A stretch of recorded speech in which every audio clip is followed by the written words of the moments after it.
My son-in-law tossed his Mercedes keys at my chest in front of 70 elite guests and ordered me to move my old truck. He laughed and called it poverty stock to impress his wealthy friends. I did not yell. I did not cause a scene. I simply smiled, caught the keys, and parked his car. What this arrogant man did not know was that his entire career, his massive debts, and his very future were about to land on the desk of the billionaire investor he had just treated like the help. Before I continue this story of absolute karma, let me know where you are watching from in the comments below. Hit like and subscribe if you believe that arrogance always comes with a devastating price tag. My name is Terrence Hayes. I am 69 years old, and for the past 3 decades I have run a commercial real estate empire right here in Atlanta. I prefer to live quietly. Wealth speaks, but true power listens. That is why I still drive my 1998 Ford F-150. That truck has history. It is the vehicle my late wife Camille and I drove when we bought our very first commercial lot. The engine hums with memories of her laugh, and the worn leather seats remind me of where I came from. To me, it is a museum piece. To my daughter Jada and her husband Blake, it is an absolute embarrassment. It was a warm Saturday evening when I pulled up to their new $3 million mansion in Buckhead. The driveway was already packed with a glittering array of European luxury cars. Porsches, Range Rovers, and Teslas lined the immaculate paving stones like a high-end dealership. My old Ford, with its faded paint and minor rust spots, stood out like a sore thumb among the polished chrome and tinted windows. I parked carefully at the edge of the driveway, making sure not to block anyone in. I was carrying a housewarming gift. A beautiful vintage clock Camille had always wanted Jada to have for her first real home. I walked up the sweeping stone steps feeling a mix of pride and apprehension. I wanted to celebrate my daughter's success, even if it was largely funded by Blake's flashy and highly leveraged lifestyle. Before I could even reach the massive double doors, Blake stepped out. He was dressed in a tailored navy suit that probably cost more than some people make in a month, holding a crystal glass of scotch. He was surrounded by a group of older white men, his firm partners and potential investors. Blake always tried a little too hard to fit in with them to prove he belonged in their exclusive club.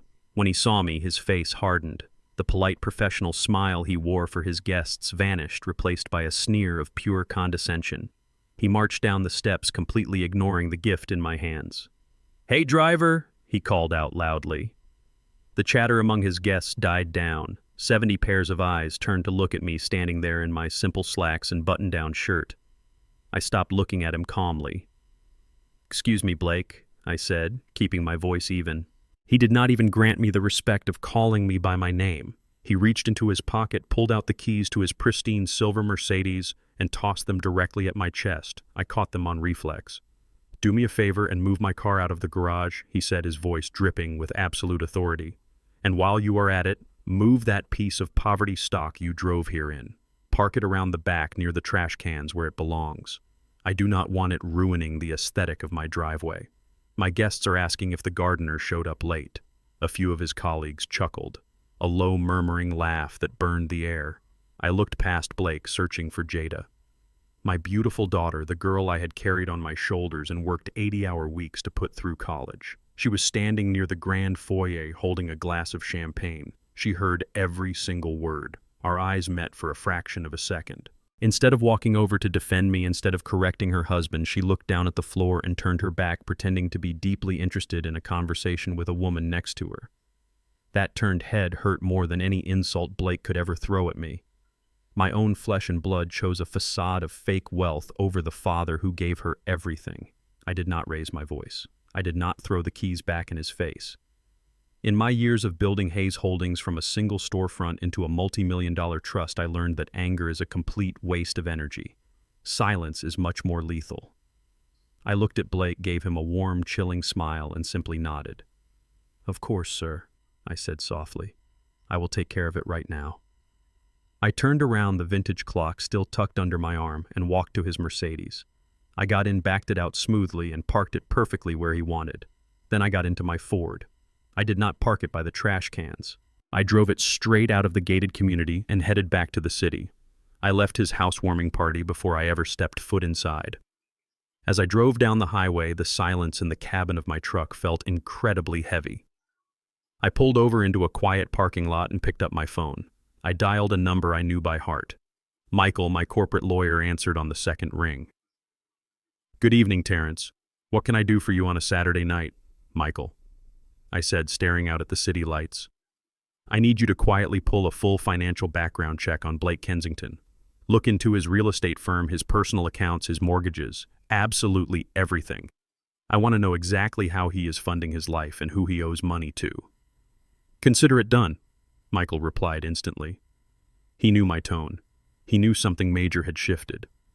I went home to my quiet, comfortable townhouse, set Camille's clock on the mantel, and poured myself a glass of bourbon. I slept soundly, knowing the wheels were in motion. The next morning, the sunlight was streaming through my kitchen windows as I drank my coffee. My phone vibrated on the granite counter. It was Jada. I stared at the screen for a long moment. A part of me, the foolish, hopeful father part, thought she was calling to apologize. I thought she might say she was sorry for how Blake acted, sorry that she froze and ignored me. I swiped to answer. "Good morning, Jada," I said, keeping my tone perfectly neutral. "Dad," she started. Her voice was brisk, clipped, completely devoid of any guilt or warmth. "Listen, I am calling because we need a huge favor. Blake is putting together a massive commercial real estate deal, and he is a little short on the capital requirements for the bank." I remained perfectly silent, waiting for the punchline. "We need you to bring over the deed to Mom's ancestral land in Savannah," she continued, as if asking to borrow a cup of sugar. "Blake says the equity on those 50 acres is perfect to use as collateral. We need you to sign it over for a mortgage. Just temporarily, of course.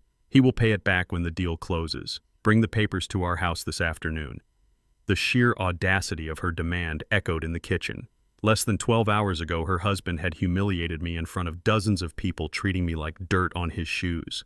She had turned a blind eye, and now she was casually asking me to hand over the only piece of land my late wife had left our family so her arrogant husband could leverage it for a business loan. I realized then that they truly believed I was a naive, helpless old man who existed only to serve their financial needs. They thought I was just the driver. They had no idea they were trying to run over a mountain. I let Jada finish her ridiculous pitch, then I gave her a single word. "No." I hung up the phone before she could even formulate a response or throw a tantrum. I did not owe her an explanation, and I certainly did not owe her arrogant husband my late wife's property. I poured myself a fresh cup of dark roast coffee and went back to reading the morning Financial Times. Exactly 30 minutes later, a heavy, aggressive knock echoed through my hallway. I glanced at the security monitor. It was Blake. He was standing on my porch holding a bottle of wine that looked like it came from the bargain bin at the local gas station.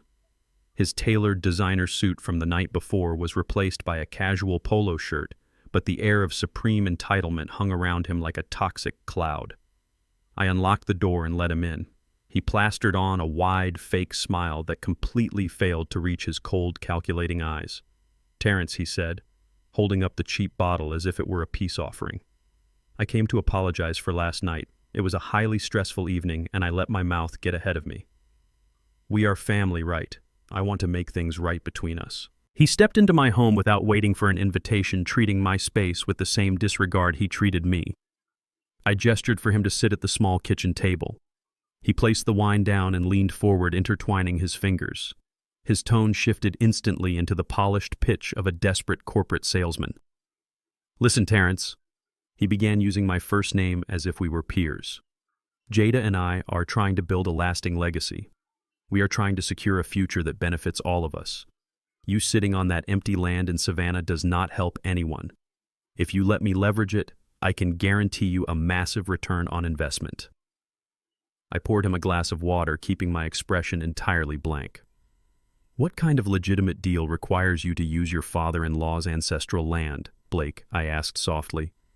He waved his hand dismissively as if the details were beneath him. "It is just a temporary bridge loan. My firm is on the verge of closing a massive merger. We are just waiting on a capital injection from a major corporate player. Have you ever heard of Hayes Holdings?" I kept my face completely still. The name of my own investment fund rolling off his tongue was almost too comical to believe. "No," I said mildly. "Tell me about them." Blake puffed out his chest, looking important. "They are a ghost fund. Absolute titans in the commercial real estate sector. The chairman is notoriously private, but he controls billions in assets. We have a proposal on his desk right now. Once he signs off, my firm gets a massive bailout and my personal commission will be in the 7 figures. I just need your land to cover my margins until the Hayes money clears. He was so caught up in his own grand illusion that he did not even realize he had just admitted his firm was failing. He was banking his entire existence on a bailout from my company. He was begging for my land to survive until my company gave him money. "So you are betting my wife's legacy on a ghost?" I asked. Blake sighed heavily, looking at me like I was a toddler who did not understand basic arithmetic. "Terrence, this is high-level finance. You drove a truck your whole life, so I do not expect you to grasp the complex corporate mechanics. Just trust me. Sign the deed over and I will take care of the rest." He pulled a thick stack of legal documents from his leather briefcase and slid them across the table along with an expensive silver pen. I looked at the dense legal jargon filling the pages. Instead of arguing, I decided to play the exact role he had already assigned me. The clueless, senile old man. I picked up the pen with a deliberately shaky hand. "My vision is not what it used to be, Blake," I muttered, bringing the paper inches from my face and squinting hard. "Where do I sign again?" "Right there at the bottom," he said, tapping the dotted line impatiently. "Just your full legal name." I slowly dragged the pen across the paper, writing the name of my favorite childhood dog, Buster, instead of my own. While I made a grand show of struggling to flip to the next page, I slipped my free hand into my pocket. I blindly typed a quick message to Michael using the physical buttons on my phone. Dig deeper. Check illegal debts. Blake snatched the first page to inspect it and let out a sharp, frustrated breath when he saw the nonsense scribble. "Terrence, this is invalid." He snapped, his fake friendly demeanor cracking at the seams. "You wrote Buster. Are you losing your mind? I need your actual signature for the bank." "Oh, my mistake," I said, widening my eyes in feigned confusion. "Let me get my reading glasses from the other room. My memory slips sometimes." I stood up, shuffling my feet slightly, and walked into the hallway, leaving him alone with his rising panic. I needed to buy time for Michael to uncover the truth. As soon as I was out of sight, my phone buzzed silently in my pocket. I pulled it out and read the incoming message from Michael. It was far worse than I had originally anticipated. The text read, "He is not just leveraged with traditional banks. He owes $500,000 to an underground lending syndicate. They are actively threatening him. Your Savannah land is the exact collateral he promised them to buy more time."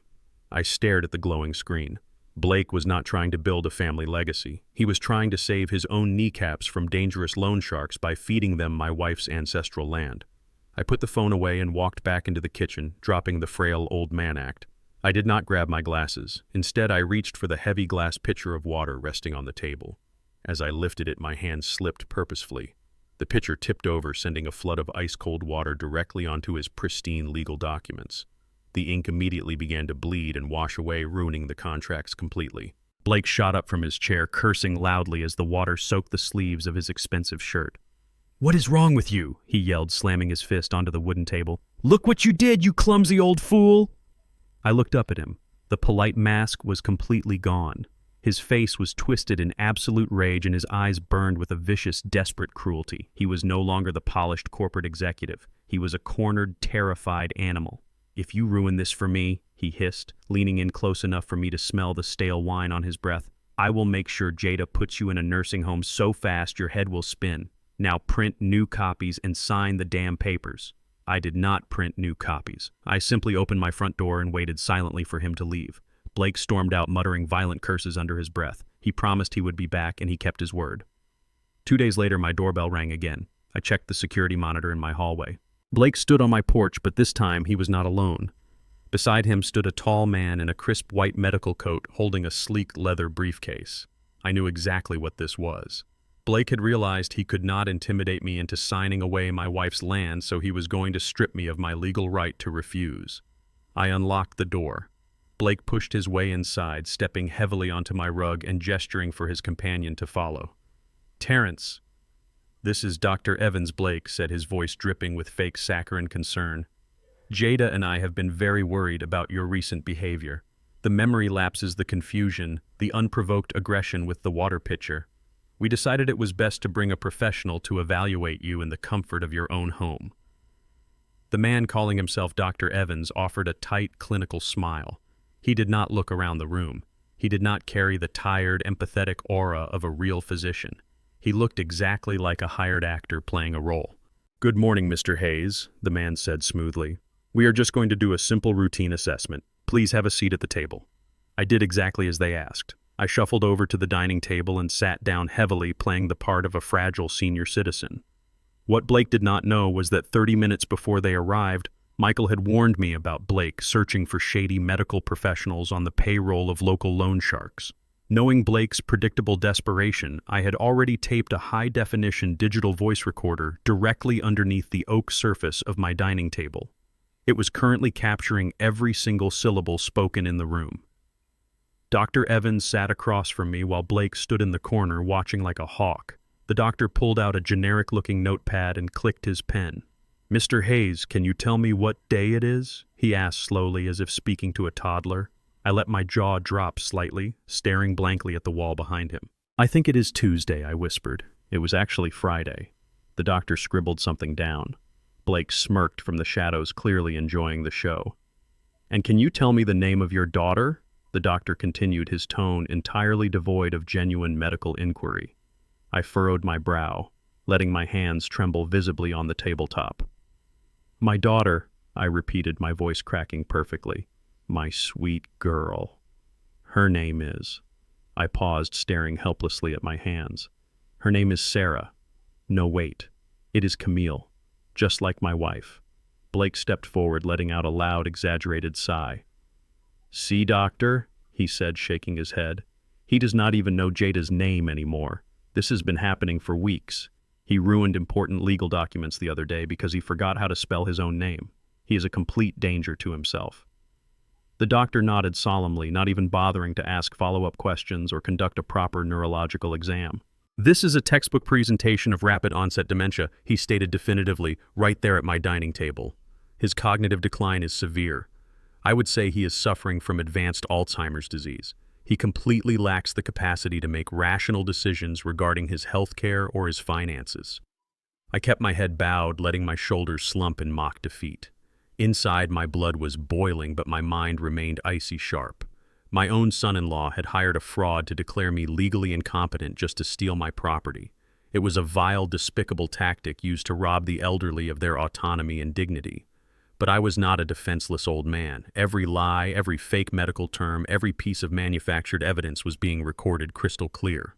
Dr. Evans reached into his leather briefcase and pulled out a stack of official-looking medical forms. He did not hesitate for a single second. He filled out the diagnosis section with rapid practice strokes of his pen checking boxes that declared me legally incapacitated. "I strongly advise that the family assumes immediate power of attorney," he said, signing the bottom of the page with a flourish. "He requires round-the-clock supervision and a designated financial guardian to prevent him from squandering his remaining assets." Blake practically leaped across the room. He snatched the paper from the table before the ink was even dry. His eyes were wide with pure, unadulterated greed. "Thank you, Dr. Blake," said his voice vibrating with triumph. "We will take it from here. I will file this with the courts and the banks immediately to protect his estate." Blake carefully folded the fraudulent certificate and slid it into his expensive briefcase, patting it as if it were a winning lottery ticket. He looked down at me, his expression morphing from fake sympathy into raw, unfiltered arrogance. "Do not worry, Terrence," he sneered quietly so the doctor would not hear. "I will take excellent care of your land. Maybe I will even find a nice, affordable care facility for you, one with a small window if the budget allows." They walked out of my house, leaving me sitting alone at the table. The moment the front door clicked shut, I stopped trembling. I sat up straight, reached under the table, peeled off the voice recorder, and hit save. The trap was set. Blake did not waste a single second.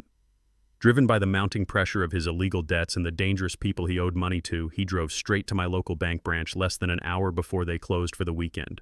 He walked into the lobby with his shoulders thrown back, radiating the false authority of a man who believed he had just conquered his greatest obstacle.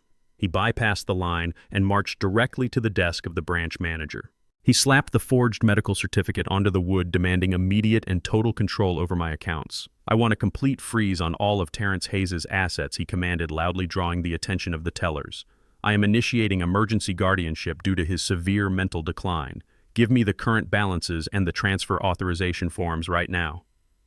The manager, a woman I had known and trusted for 15 years, reviewed the document with a perfectly neutral expression.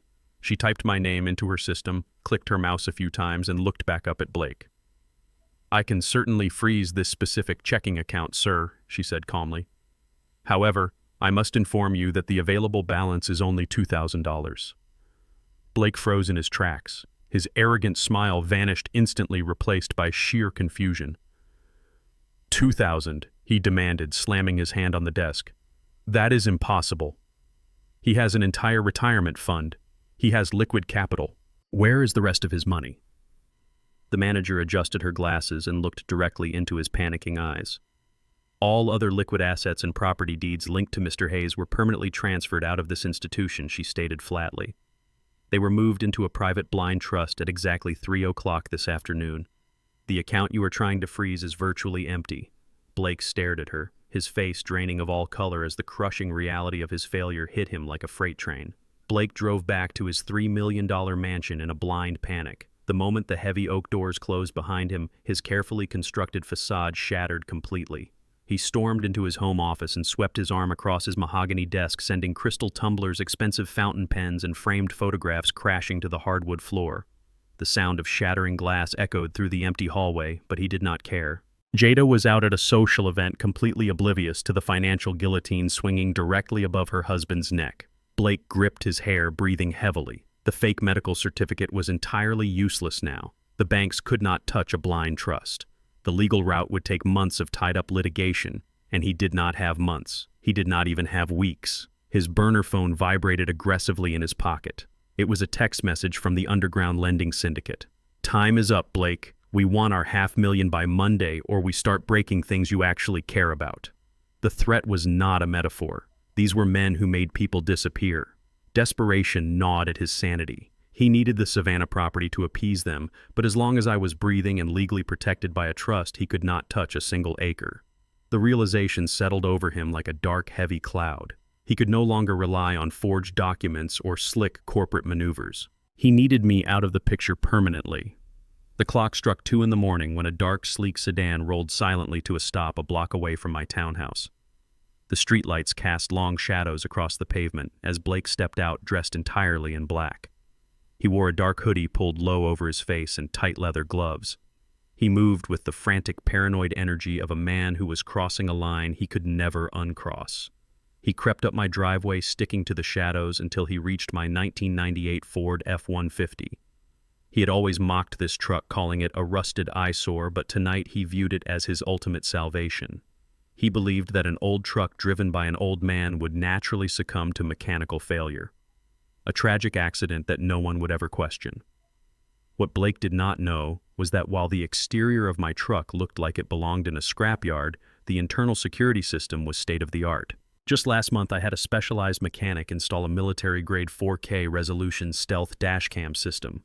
The lenses were hidden within the grille, and the rear-view mirror equipped with motion sensors and infrared night vision. As soon as Blake stepped within 3 feet of the bumper, the cameras silently woke up, recording his every move in perfect high definition.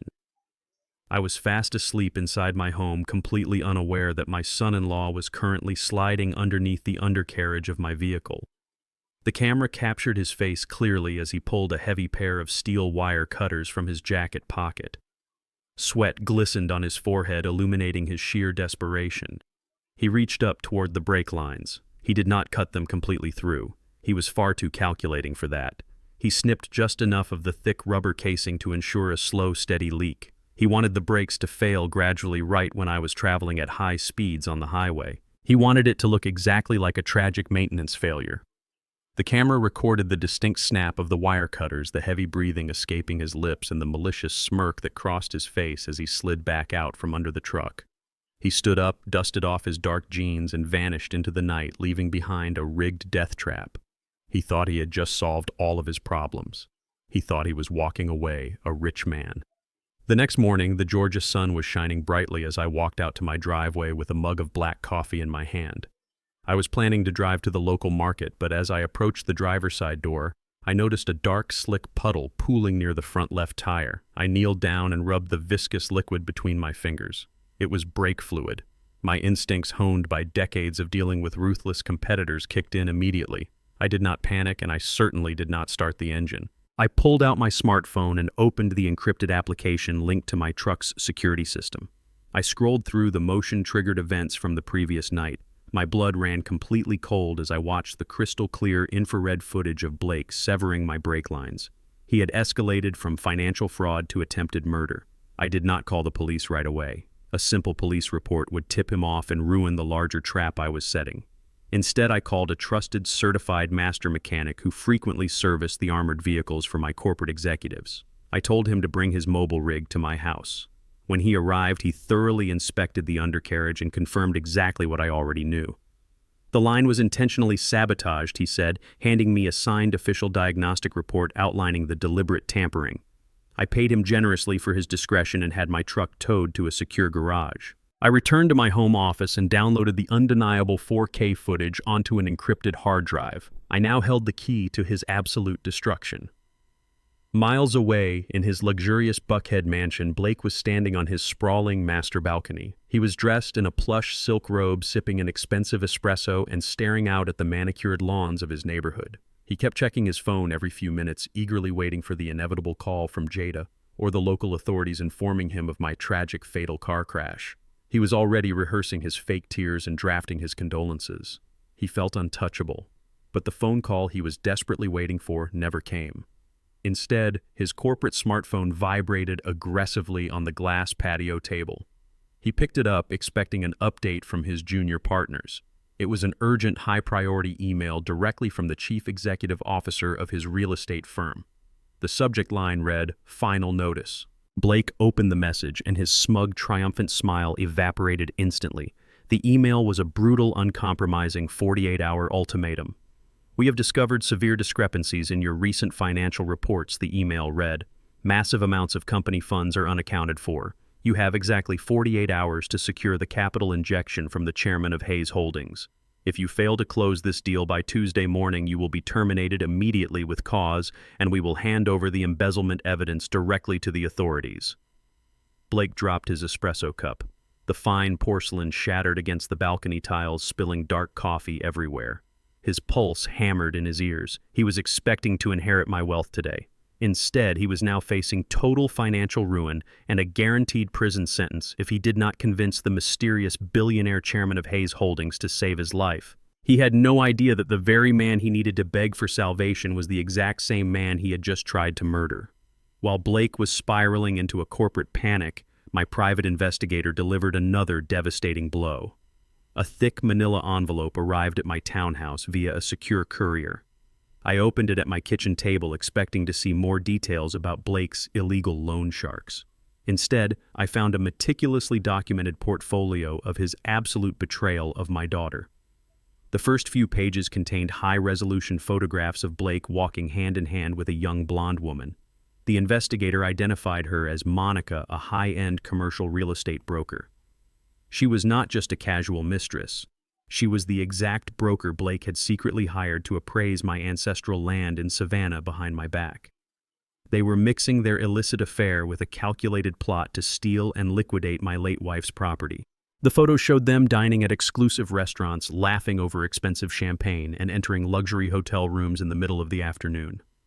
While Jada was busy playing the role of the perfect supportive corporate wife defending her husband at every turn, Blake was spending his days plotting my financial ruin with the very woman he was sleeping with. He was a parasite feeding off my family's legacy to fund his arrogant delusions.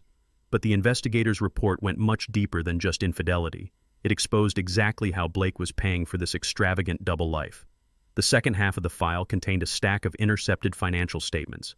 Blake had maxed out his own credit cards months ago, so he had moved on to draining Jada's accounts. I stared at a recent credit card statement bearing my daughter's name.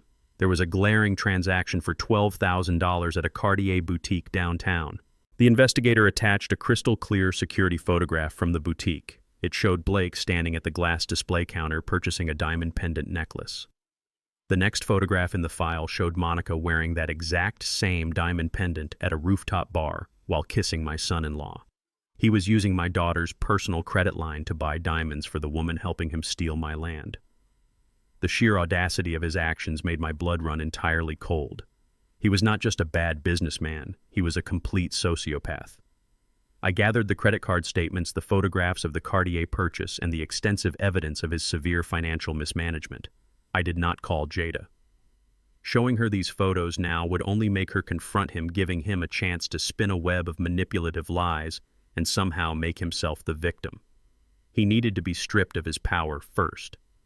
Instead, I compiled a comprehensive dossier detailing his fraudulent activities. I included his unauthorized use of credit lines, his massive undocumented debts, and his reckless mixing of personal affairs with corporate real estate appraisals. I placed the dossier into a thick, unmarked envelope. I drove to a post office on the other side of the city and paid in cash to have the package sent via priority overnight delivery. The recipient was not my daughter. The recipient was the chief compliance officer at Blake's commercial real estate firm. I sent it as an anonymous whistleblower tip regarding severe internal financial fraud and severe breaches of corporate ethics. The package was flagged for urgent review upon delivery. I knew the corporate policies of his firm very well because they were one of the smaller agencies that frequently bid for my company's scraps. Their compliance department was notoriously ruthless when it came to unauthorized debt and fraud. They could not afford a scandal. By sending that dossier, I was ensuring that Blake's pristine professional reputation would be entirely obliterated. He had built his entire identity around being a wealthy, successful executive. Without that fake armor, he was nothing but a desperate liar. Blake thought his only problem was the impending deadline to secure the Hayes Holdings capital. He had no idea I had just lit a match and tossed it directly into the powder keg of his career. I went back home and waited for the inevitable explosion. The fallout was faster and more brutal than even I had anticipated. The next morning, Blake was sitting in a high-stakes strategy meeting with the senior partners of his firm. He was desperately trying to buy time, sweating through his expensive suit, as he promised them the Hayes Holdings deal was practically guaranteed. Right in the middle of his frantic presentation, the heavy glass doors of the boardroom swung open. The chief compliance officer walked in, accompanied by 2 large uniformed corporate security guards. The entire room fell dead silent. The compliance officer did not mince words. He looked directly at Blake and informed him that a severe internal investigation had just been launched regarding massive financial irregularities and blatant ethical violations. Blake tried to laugh it off, attempting to use his usual arrogant charm to dismiss the interruption. He told the partners it was clearly a misunderstanding or a smear campaign by a jealous rival. The compliance officer did not smile. He ordered Blake to surrender his company phone, his laptop, and his keycard immediately. Right in front of the colleagues he had spent years trying to impress, Blake was physically escorted out of the boardroom by security. They marched him through the open plan office past all the junior brokers and assistants who watched in stunned silence. He was officially suspended pending a full legal review of his finances. He was thrown out onto the street, his career effectively terminated in a matter of minutes. The humiliation was absolute. The man who had arrogantly tossed his car keys at my chest, ordering me to move my truck, was now standing on the sidewalk clutching a cardboard box of his personal belongings. He had lost his primary source of income and his corporate shield. Stripped of his job and completely out of time, Blake descended into absolute panic. He drove his pristine Mercedes back to his Buckhead mansion, driving recklessly like a man fleeing a burning building. The 48-hour ultimatum from his CEO was now entirely irrelevant. His most immediate threat was the underground lending syndicate. They did not care about his corporate suspension. They only cared about their $500,000, and they were demanding a massive payment by the end of the day. Blake rushed into his home office and locked the door behind him. His own accounts were frozen or empty. His credit cards were maxed out. In his frantic, desperate state, he crossed the final unforgivable line. He booted up Jada's personal desktop computer. He knew her passwords, having watched her log in countless times. He accessed her secure private banking portal, bypassing the security protocols. He navigated directly to the education trust fund they had set up for my grandson. It was a secure account holding $100,000 meant exclusively for the boy's future college tuition. Blake did not hesitate. Sweating profusely and breathing in ragged gasps, he initiated a direct wire transfer. He drained every single penny of his own son's college fund. He wired the entire $100,000 to an untraceable offshore account controlled by the loan sharks, hoping it would be enough to buy him a few more days of breathing room. He wiped out his child's future to save his own skin, leaving Jada completely oblivious to the massive theft happening right under her own roof. He closed the laptop and wiped his fingerprints off the keyboard, convincing himself he would somehow replace the money before anyone noticed. He was a sinking ship, pulling his entire family down into the dark, freezing depths with him. But his desperate theft was not a secret. My financial team was already monitoring the accounts, and the moment that massive wire transfer cleared my phone lit up with the alert. The stage was finally set for the ultimate confrontation. The temporary relief Blake felt after wiring his own son's college fund to the criminal syndicate lasted less than an hour. The loan sharks were temporarily pacified, but his life was still completely collapsing. He had no job, no corporate backing, and no future if he did not finalize the massive capital injection from Hayes Holdings. Desperation drove him to do the unthinkable. He waited in the underground parking garage of his former firm, hiding in the shadows, until his chief executive officer walked toward his luxury sedan. Blake ambushed him, blocking the car door. He threw away whatever remaining pride he had and begged. He pleaded with the CEO, claiming the compliance issues were a massive misunderstanding that he could resolve in a matter of days. But more importantly, he played his final desperate card. He told the CEO that he possessed a confirmed exclusive face-to-face meeting with the anonymous chairman of Hayes Holdings the very next morning. Blake promised that he would walk out of that boardroom with a signed multi-million-dollar contract that would save the entire firm. The CEO, a man driven entirely by corporate greed, hesitated. The promise of the Hayes capital was too massive to ignore. Looking at Blake with absolute disgust, the CEO granted him a 24-hour stay of execution. He told Blake that if he secured the signature by noon tomorrow, he would keep his job and the fraud investigation would quietly disappear. If he failed, the police would be waiting for him in the lobby. Armed with this final microscopic sliver of hope, Blake felt a renewed surge of arrogant, manic energy. He was convinced he was the smartest man in the world, capable of talking his way out of any consequence. But he still wanted his backup plan. He still wanted the ultimate control over my assets, just in case the negotiations required more collateral. That evening, my front door violently shook under the force of heavy, aggressive pounding. I opened it to find Blake and my daughter Jada standing on my porch. Blake pushed his way inside without a word, radiating a chaotic, unhinged energy. His eyes were bloodshot and his breathing was shallow and rapid. He paced my living room like a trapped predator while Jada stood quietly near the entryway, clutching her expensive designer handbag. Blake turned to me, completely dropping the fake polite son-in-law act. He pointed a trembling finger directly at my face. Tomorrow morning I am going to walk into the corporate headquarters of Hayes Holdings, and I am going to walk out a millionaire, he shouted, his voice echoing off my walls. I am closing the biggest deal of my life, and I am done playing these pathetic little games with you, Terrence. I want the deed to the Savannah property, and I want it tonight. I stood calmly in the center of the room, watching his meltdown. I did not raise my voice. You are not getting my wife's land, Blake, I said firmly. His face flushed a deep, violent shade of crimson. He closed the distance between us, invading my personal space, trying to use his height to intimidate me. If you do not hand over those property rights right now, I will use that medical certificate we got from Dr. Evans, he hissed, venom flying from his lips. I will drag you out of this house in front of all your neighbors. I will have you declared entirely incompetent, and I will lock you inside the filthiest, most underfunded mental asylum in this state. You will rot in a tiny room with a barred window, and I will take your land anyway. Do not test me, old man. I will destroy your life. I did not flinch at his threats. I slowly turned my gaze away from his manic face and looked directly at Jada, my own flesh and blood, the little girl I had sacrificed my entire youth to protect. She was standing right there, listening to her husband graphically threaten to lock her healthy father inside a psychiatric ward just to steal his property. I waited for her to step forward. I waited for her to scream at him, to tell him he had gone too far to defend the man who gave her life. But she did nothing. Jada looked down at the hardwood floor, shifting her weight uncomfortably, and completely avoided my eyes. She crossed her arms and remained entirely silent. Her silence was a physical blow. It was the absolute confirmation that my daughter was entirely lost to me, blinded by the illusion of wealth and willing to let me be destroyed to maintain her lifestyle. I took a deep breath, letting the painful reality settle into my bones. The heartbreak washed over me, but it was quickly replaced by a cold, impenetrable resolve. I looked back at Blake. He was smirking, thinking my silence was a sign of submission. He thought his cruel threats had finally broken my spirit. He thought the old driver was finally surrendering to his superior intellect. I let a slow, chilling smile spread across my face. I understand perfectly, Blake, I said, my voice dropping to a low, steady whisper. you have made your intentions absolutely clear. You have a very big day tomorrow, a life-changing meeting.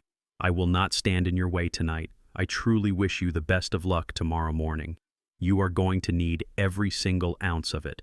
Blake let out a loud, arrogant laugh, believing he had won the psychological war. "You have until noon tomorrow to have those papers signed and ready," he demanded, adjusting the collar of his shirt. "Do not make me come back here and do this the hard way." He grabbed Jada by the arm and pulled her toward the door.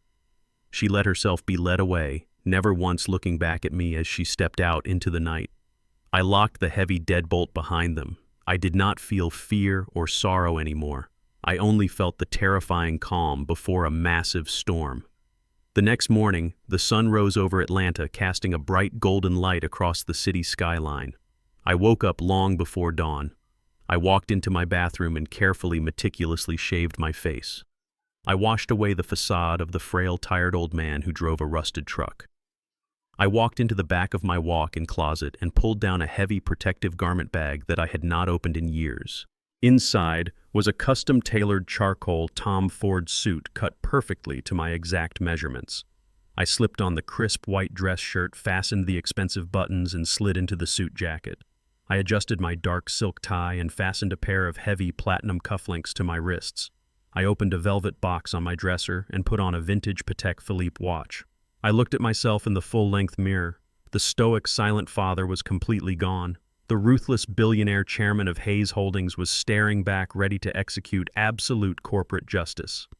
Outside my modest townhouse, the quiet morning peace was broken by the smooth, silent purr of a massive engine. A pristine black Rolls-Royce Maybach with heavily tinted windows glided to a halt right at the edge of my curb. A personal driver dressed in a flawless dark suit stepped out of the vehicle and walked up my concrete pathway. He stood at attention, waiting respectfully. I picked up my leather portfolio, opened my front door, and stepped out into the crisp morning air. The driver gave a deep, deferential bow and pulled open the heavy rear door of the luxury vehicle. "It is time, Mr. Chairman," the driver said, his voice echoing quietly in the morning air. I nodded, giving my quiet neighborhood one last glance before sliding into the plush, leather seating of the Maybach. The door shut with a solid, reassuring thud. The engine roared to life, and the vehicle pulled away from the curb, heading straight toward the financial district. Blake was walking into the most important meeting of his life, expecting to con a faceless billionaire. He had absolutely no idea that the executioner waiting for him in that boardroom was the very man he had threatened to lock in an asylum just 12 hours ago. Blake stepped out of the high-speed elevator and onto the 50th floor of Hayes Tower. The entire level was a testament to immense corporate wealth, designed with imported Italian marble floor-to-ceiling glass walls and sleek minimalist architecture. He smoothed the lapels of his light gray designer suit, projecting an aura of absolute, untouchable confidence. He approached the pristine reception desk where a young professional woman was typing quietly. "I am Blake Kensington," he announced loudly, expecting her to immediately recognize his name and drop everything she was doing. "I have an exclusive meeting with the chairman. Tell him I have arrived." The receptionist barely looked up from her screen. "Please have a seat." "Mr. Kensington," she said in a polite but firm tone, "the chairman will be ready for you in boardroom A shortly." Blake scoffed, rolling his eyes at what he perceived as her complete incompetence. "You do not tell me to wait, sweetheart," he sneered, adjusting his silk tie. "Just open the doors. I am about to save your entire company a massive headache." The receptionist remained entirely unbothered. "Boardroom A is down the hall to your right," she replied, gesturing vaguely. Blake marched down the corridor, feeling like a conquering emperor returning from battle. He entered the massive, glass-walled boardroom and set his slim leather briefcase on the sprawling mahogany table. He began laying out his glossy presentation folders, arranging his charts and financial projections with absolute precision. He stared out the vast windows at the sprawling Atlanta skyline below him. He felt an intense rush of power. In his mind, he had already won the war. He had survived the compliance investigation, he had temporarily appeased the violent loan sharks, and now he was about to secure a multi-million-dollar deal that would cement his legacy forever. He took a deep breath, ready to deliver the pitch of his life. 10 minutes later, the heavy frosted glass doors of the boardroom swung open. Blake immediately plastered on his most charming, high-wattage corporate smile, ready to greet the billionaire savior of his career. But the smile froze instantly on his face. The man walking through the doors was not a faceless corporate entity. It was me. I walked into the room with slow, deliberate steps, my custom Tom Ford suit draping perfectly over my shoulders. I carried a simple leather portfolio in my hand. Blake stared at me, his jaw dropping slightly as his brain struggled to process the sheer impossibility of the image before him. For a fraction of a second, deep confusion clouded his eyes, but his deeply ingrained arrogance quickly overrode his common sense. He completely ignored the expensive cut of my suit and the heavy platinum watch on my wrist. To him, I was still just the pathetic old man he had threatened in a living room 12 hours ago. "What the hell are you doing here?" he shouted, his voice cracking with sudden furious panic. "Driver, who let you into this building?" "This is a highly restricted corporate floor. Get out right now before I call security and have you thrown out on the street." I did not stop walking. I did not blink, and I certainly did not raise my voice to match his frantic yelling. I maintained absolute total silence.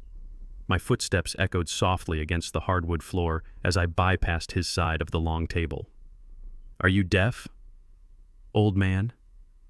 Blake demanded, his face turning a blotchy shade of red.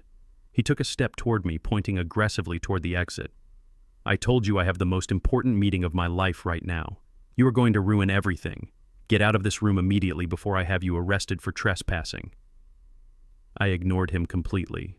I walked straight to the head of the massive mahogany table, the seat reserved exclusively for the absolute highest authority in the room.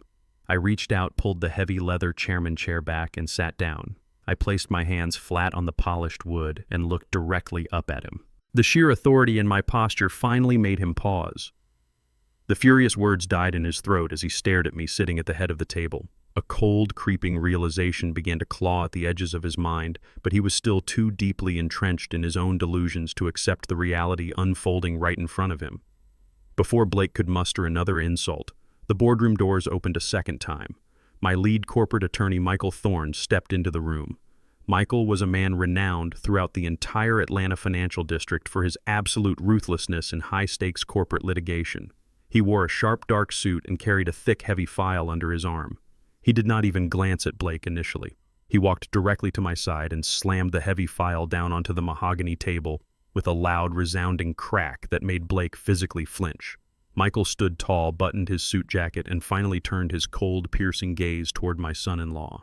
"Good morning," he said, his voice echoing with absolute, unquestionable authority. "Let us dispense with the useless pleasantries so we can get straight to the actual business today." He gestured formally toward where I was sitting at the head of the table. "I would like to officially introduce you to Mr. Terrence Hayes. He is the founder, the majority shareholder, and the absolute sole chairman of Hayes Holdings. He will be directly evaluating your desperate request for a capital injection today." Michael paused intentionally, letting the monumental weight of those words hang in the silent air of the boardroom. The silence was so thick, it felt completely suffocating. "Now, if you are quite ready, Mr. Kensington." Michael continued, gesturing to the scattered charts and glossy folders on the table with a look of pure disdain. "You may begin your presentation. We have a very tight schedule today, so I suggest you start explaining your financial metrics immediately. We expect a flawless pitch. The chairman is waiting to hear your best offer." All the blood instantly drained from Blake's face, leaving him an ashen, ghostly white. The arrogant swagger, the polished corporate bravado, the desperate confidence, it all vanished in a single devastating heartbeat. His knees visibly buckled beneath him. He stumbled backward, and his hands scrambled blindly for the edge of the mahogany table to stop himself from collapsing completely onto the floor. His breath came in short, ragged gasps. He stared at me with wide, terrified eyes, finally connecting the name of my massive investment company with the last name of the woman he had married. The rusty old truck, the quiet demeanor, the modest townhouse, it had all been a test. A test he had failed in the most spectacular and criminal way possible. I reached into the heavy file Michael had provided. I pulled out a single crisp sheet of paper. It was the fraudulent medical document Dr. Evans had signed in my dining room declaring me completely mentally incompetent. I slid it forcefully across the smooth wooden table until it stopped right inches from his trembling hands. "You brought this garbage to my house to steal my wife's land," I said, my voice dropping to a terrifyingly calm whisper. "You tried to declare me insane to take my property and lock me away." I leaned forward, resting my forearms on the table, locking my eyes onto his horrified, sweating face. "But here is the massive problem with your brilliant legal strategy, Blake," I continued, enjoying the absolute terror radiating from his body. "A man suffering from severe cognitive decline cannot possibly authorize and sign a $50 million capital injection contract, right, son-in-law? Your entire future relies on a signature you just tried to legally invalidate." Blake stood completely frozen, his mind entirely incapable of processing the monumental collapse of his reality. He looked from the forged medical document resting on the polished table up to my cold, unyielding face, and then back down again. The pristine air-conditioned boardroom suddenly felt like a blazing furnace. Heavy beads of sweat broke out across his forehead, rolling down his temples and soaking into the crisp collar of his expensive designer shirt. The fabric of his light gray suit grew noticeably dark with perspiration beneath his arms. He opened his mouth, but no sound came out at first. His vocal cords seemed paralyzed by the sheer magnitude of his terror. When he finally managed to speak, his voice was a pathetic, trembling squeak, completely devoid of the arrogant, booming tone he used just minutes prior to insult my receptionist. "Terrence," he stammered, taking a shaky, hesitant step backward. "Sir, please. This is a massive misunderstanding. You have to believe me. Eve. That document, it was just a precautionary measure. Jada and I, we were just worried about your health. We never intended to use it against you. I swear on my life." He raised his shaking hands, palms outward in a desperate gesture of surrender. The confident corporate shark was gone, completely replaced by a cornered coward desperately trying to lie his way out of a trap that had already snapped shut around his neck. His chest heaved as he struggled to pull air into his lungs, the panic wrapping around his throat like a vice. I did not even grant his pathetic lies the dignity of a verbal response. Instead, I reached across the table and picked up the glossy, impeccably bound business proposal he had spent weeks preparing. The proposal that was supposed to save his failing firm and make him a millionaire. I held it up, looking him dead in the eye, and then I slowly, deliberately ripped it straight down the middle. The sound of the thick paper tearing echoed sharply in the silent boardroom. I tossed the shredded halves onto the floor like meaningless trash. Blake let out a strangled gasp, his eyes wide with absolute horror as he watched his entire future flutter to the ground. But I was not finished. I nodded to Michael.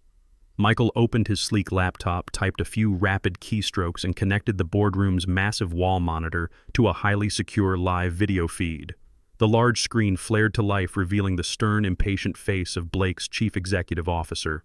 The CEO looked confused at first, but when he saw Michael Thorne standing next to me, the chairman of Hayes Holdings, the color instantly drained from his face. "Good morning," Michael said, his voice cutting through the tension like a scalpel. "I am representing Chairman Hayes. We are calling to formally decline your firm's request for a capital injection." The CEO swallowed hard, glancing at Blake, who was visibly trembling in the background. "May I ask why?" the CEO asked, nervously terrified of losing the monumental deal. "Because," Michael stated flatly, "your director of mergers and acquisitions sitting right here in our office is a massive legal liability. He is currently carrying $500,000 in illegal debt to a violent lending syndicate. Furthermore, he has been actively forging medical documents to steal property from his own family just to cover those debts. We have the absolute proof right here on the table."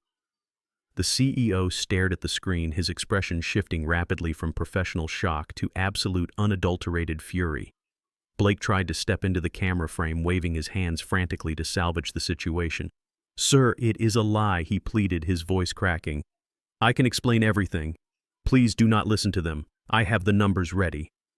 The CEO silenced him with a vicious, booming shout that echoed through the monitor. "Shut your mouth, Blake. You are a complete disgrace to this agency. You lied to the senior partners you embezzled from our clients, and you brought your filthy criminal mess to the doorstep of the biggest investor in the city. You are officially terminated, effective immediately. We are stripping your broker licenses right now and handing everything over to the federal authorities. You will never work in real estate anywhere in this country again." The video call abruptly cut off, leaving a black, silent screen. Blake's career, reputation, and future were entirely annihilated in less than 3 minutes. The reality of his complete and utter destruction finally broke him. Blake's legs gave out entirely. He collapsed onto the polished glass floor of the boardroom, landing hard on his knees. The expensive suit pants tore slightly at the seams, but he did not care. He crawled across the cold floor like a desperate, pathetic insect, closing the distance between us. Tears streamed down his face, mixing with the heavy sweat dripping from his chin. He reached out and grabbed the fabric of my custom trousers, his knuckles turning white as he clung to me for dear life. "Terrence, please," he sobbed, his voice breaking into a loud, hysterical wail. "I am so sorry. I messed up. I messed up so badly. Please do not do this to me. The loan sharks, they will kill me. They will literally end my life if I do not pay them by tomorrow morning. You have to help me." He pressed his wet face against my leg, begging without a single ounce of shame or dignity remaining. "Think of Jada," he cried out, using his ultimate shield, the only weapon he thought he had left. "Think of your own daughter. She loves me, Terrence. We are building a life together. If I go down, I will drag her down into total bankruptcy with me. You cannot let the mother of your future grandchildren lose her home and end up on the street. Please just give me a loan. I will pay you back every single cent, I promise. I will do whatever you want, just do not let them destroy me." I looked down at the weeping, broken man clinging to my legs. He was actually trying to use my love for my daughter as a bargaining chip to save himself from the brutal consequences of his own criminal greed. It was the most repulsive, cowardly act I had ever witnessed in my entire life. I kicked my leg back sharply, breaking his frantic grip on my trousers. Blake sprawled backward onto the glass floor, clutching his empty hands to his chest and staring up at me with wet, terrified eyes. I did not feel a single ounce of pity for him. I looked at Michael and gave a curt, decisive nod. Michael pressed a button on the intercom embedded in the mahogany table. "Security, we need a removal in boardroom A immediately," he instructed calmly. Less than 10 seconds later, the heavy doors swung open and 2 massive uniformed security guards marched into the room. They grabbed Blake by his armpits, hoisting him violently off the floor. He kicked and thrashed, screaming my name and crying out for mercy as they dragged him backward toward the exit. "Wait!" I commanded, raising my hand. The guards paused, holding Blake suspended in the air. His eyes widened with a desperate, fleeting spark of hope, thinking I had suddenly changed my mind and decided to save him. I reached into my suit pocket and pulled out a heavy metallic object. It was the rusted keyring belonging to my 1998 Ford F-150, the very same vehicle he had mocked in front of his elite guests, the very same vehicle he had crawled under in the dead of night to sabotage. I tossed the keys through the air. They hit him squarely in the chest and clattered onto the floor beneath his dangling feet. "Take it, driver," I said, my voice cold and lethal. "You can use it to get home today. But drive very carefully, Blake. It would be a terrible tragedy if the brakes suddenly failed on the highway." The spark of hope in his eyes instantly died, replaced by a look of sheer, unadulterated terror. The blood drained from his face as he realized I knew absolutely everything. I knew about the nighttime sabotage. I knew about his attempted murder. As the security guards dragged him out into the hallway, his terror morphed into something much darker. The last thing I saw before the heavy boardroom doors clicked shut was his face twisting into an expression of frantic, psychotic hatred. Blake drove my old truck back to Buckhead. His hands gripped the steering wheel so tightly his knuckles turned white. By the time he walked through the grand double doors of his mansion, he had already concocted a masterful web of lies to save his own skin. He found Jada pacing in the living room and immediately collapsed onto the designer sofa, burying his face in his hands. He forced out fake, loud sobs, playing the ultimate victim of a cruel billionaire. He spun a wild, deeply manipulative story, claiming that I was not just a retired driver, but a secret, vindictive corporate titan who harbored a deep-seated hatred for him. He told Jada that I was so unbelievably petty over the parking incident that I used my immense corporate power to bribe his chief executive officer. He convinced her that I had him fired entirely out of spite, effectively destroying their family income and ruining his flawless professional reputation forever. Jada listened to his fabricated tale of woe, and her initial shock quickly boiled over into absolute blistering rage. She did not stop to question his ridiculous story. She did not ask for evidence or consider my long history of quiet support. She saw her husband weeping and immediately decided that her own father was the villain. She grabbed her car keys, stormed out of the mansion, and drove recklessly toward my townhouse. her mind clouded with furious indignation and a desperate need to defend her husband. I had just returned home and changed out of my Tom Ford suit when the aggressive pounding started on my front door.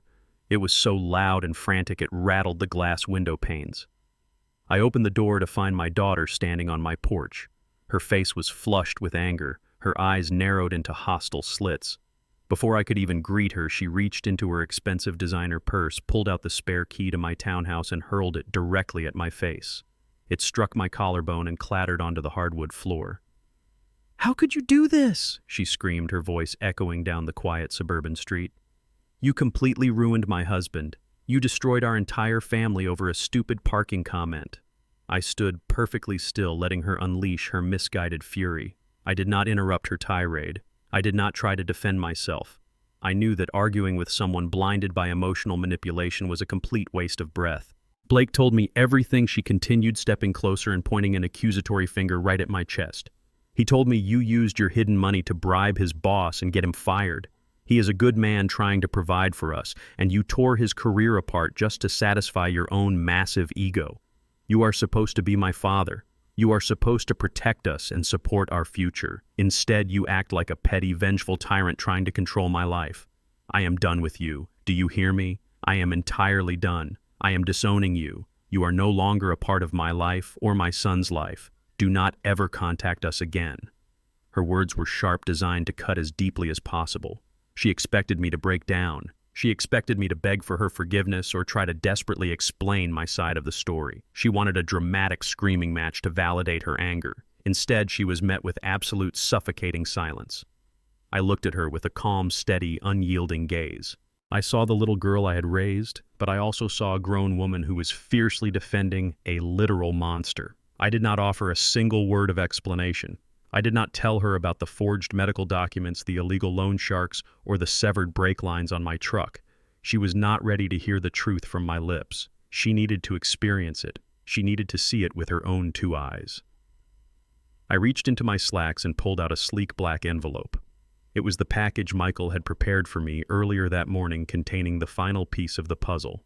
I held it out toward her, keeping my arm perfectly steady. Jada stared at it suspiciously, refusing to take it at first. "Take it," I commanded, my voice carrying a heavy, undeniable authority that made her instantly flinch. She slowly reached out and snatched the envelope from my hand, gripping it tightly. She ripped it open with shaking fingers.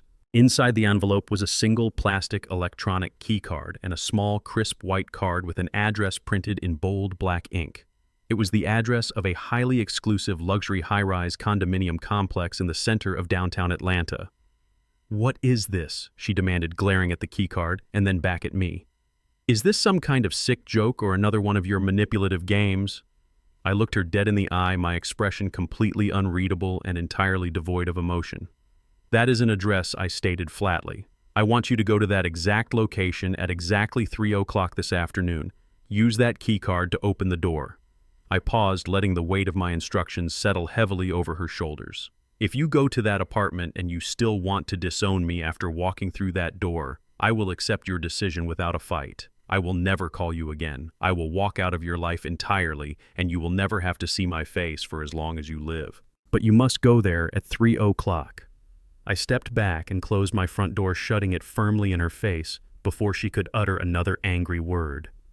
Jada sat in her car outside my house for a long time, staring blankly at the black key card resting in her palm. Her fierce anger was slowly being replaced by a creeping, gnawing sense of profound doubt. Despite her furious words, she knew deep down that I was not a petty or vindictive man. The absolute icy certainty in my voice haunted her. At 2:45, she pulled into the underground parking garage of the downtown luxury high-rise. She rode the private elevator to the penthouse level, her heart hammering aggressively against her ribs. When the digital clock on her phone struck exactly 3 o'clock, she stood in front of the heavy oak door matching the number on the card. She raised her trembling hand, pressed the electronic key card against the scanner, and heard a soft green beep. She pushed the door open, stepping onto the plush white carpet. The apartment was completely silent except for the low murmur of voices coming from the master bedroom down the hall. Jada walked quietly, holding her breath. She turned the corner and froze completely. The scene playing out in front of her was like a physical, brutal blow to the stomach. Blake was standing next to a massive open suitcase spread across a king-sized bed. He was frantically stuffing thick banded stacks of $100 bills into the luggage. It was the exact amount of cash stolen directly from her son's education trust fund. But that was not the worst part. Standing right next to him, wrapping her arms possessively around his neck, was Monica. The blonde real estate broker was pressing her lips passionately against Blake's mouth while his hands, greedy and desperate, gripped her waist. Jada stood paralyzed in the doorway, watching her entire reality shatter into a million jagged pieces. Jada stood absolutely petrified in the doorway of the penthouse bedroom. Her mind struggled to process the grotesque scene unfolding right in front of her eyes. Her husband, the man she had viciously defended just hours ago, the man she had screamed at her own father for, was passionately kissing another woman while packing away the stolen future of her own son. The sheer magnitude of the betrayal hit her like a physical blow, but it did not bring tears. There was no weeping, no hysterical sobbing, and no desperate pleading.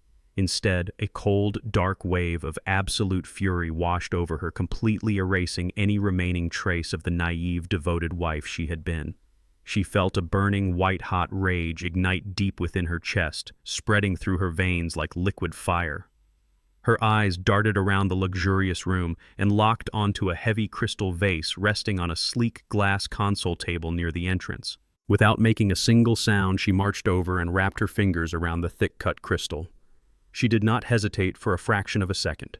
She lifted the heavy vase high above her shoulder, took a deliberate step forward, and hurled it with every ounce of strength she possessed directly at Blake's head. The crystal missile soared across the bedroom and smashed violently into the wall, mere inches from his skull, shattering into 1,000 jagged pieces.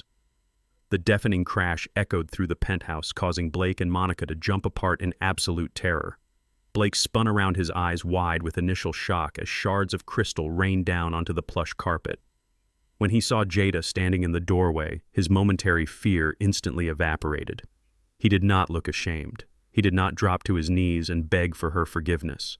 Instead, a slow, cruel smirk spread across his face, completely obliterating the charming facade he had worn for their entire marriage. He looked at her not with the guilt of a caught cheating husband, but with the ultimate disdain of a predator who no longer needed to hide behind a mask.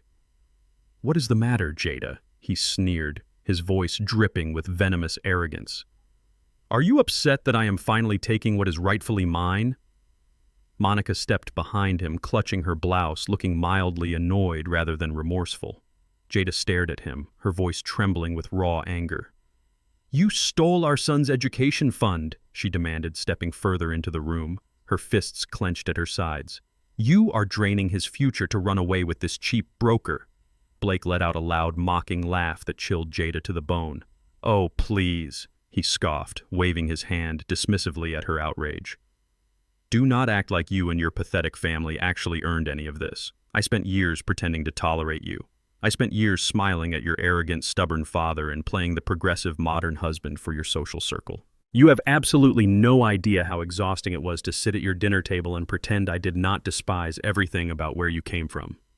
He stepped closer, his words becoming increasingly vicious and laced with horrific racial vitriol. "You really thought a man of my caliber would marry into a family like yours for actual love?" He mocked, his tone dripping with deep-seated racial prejudice and supreme entitlement. "You and your father are nothing but a pair of uncultured fools sitting on prime real estate." I looked at that ancestral land in Savannah and saw a gold mine being wasted by people who lacked the genetic pedigree to understand its actual worth. You were just a convenient stepping stone, Jada. A naive, desperate woman who wanted a white picket fence and a country club membership so badly she would happily ignore every single red flag I waved in her face.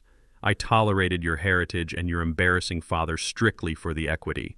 I married you for the deed to that land, and since your father decided to ruin my career this morning, I am taking this cash as my rightful severance package. Now get out of my way before I have you thrown out of this building." The sheer cruelty of his words, the vile, racist hatred he had kept hidden behind a polished smile, finally snapped the last remaining thread of Jada's restraint. The illusion of her perfect marriage shattered as completely as the vase on the floor. She let out a guttural scream of pure anguish and lunged at him, She closed the distance between them in a split second, swinging her fists with wild, desperate energy. She struck him hard across the jaw, her rings cutting a sharp line into his cheek. Blake stumbled backward, cursing loudly in surprise, but his physical advantage quickly overpowered her furious assault. He grabbed her aggressively by the shoulders, his fingers digging painfully into her skin, and shoved her backward with brutal, violent force. Jada lost her footing, her heels tangling in the thick carpet, and crashed heavily onto the floor, her elbow striking the sharp edge of a heavy wooden nightstand. She gasped in pain, clutching her arm as Blake loomed over her, adjusting his wrinkled shirt with a look of pure contempt. "I told you to get out," he spat, looking down at her with absolute disgust.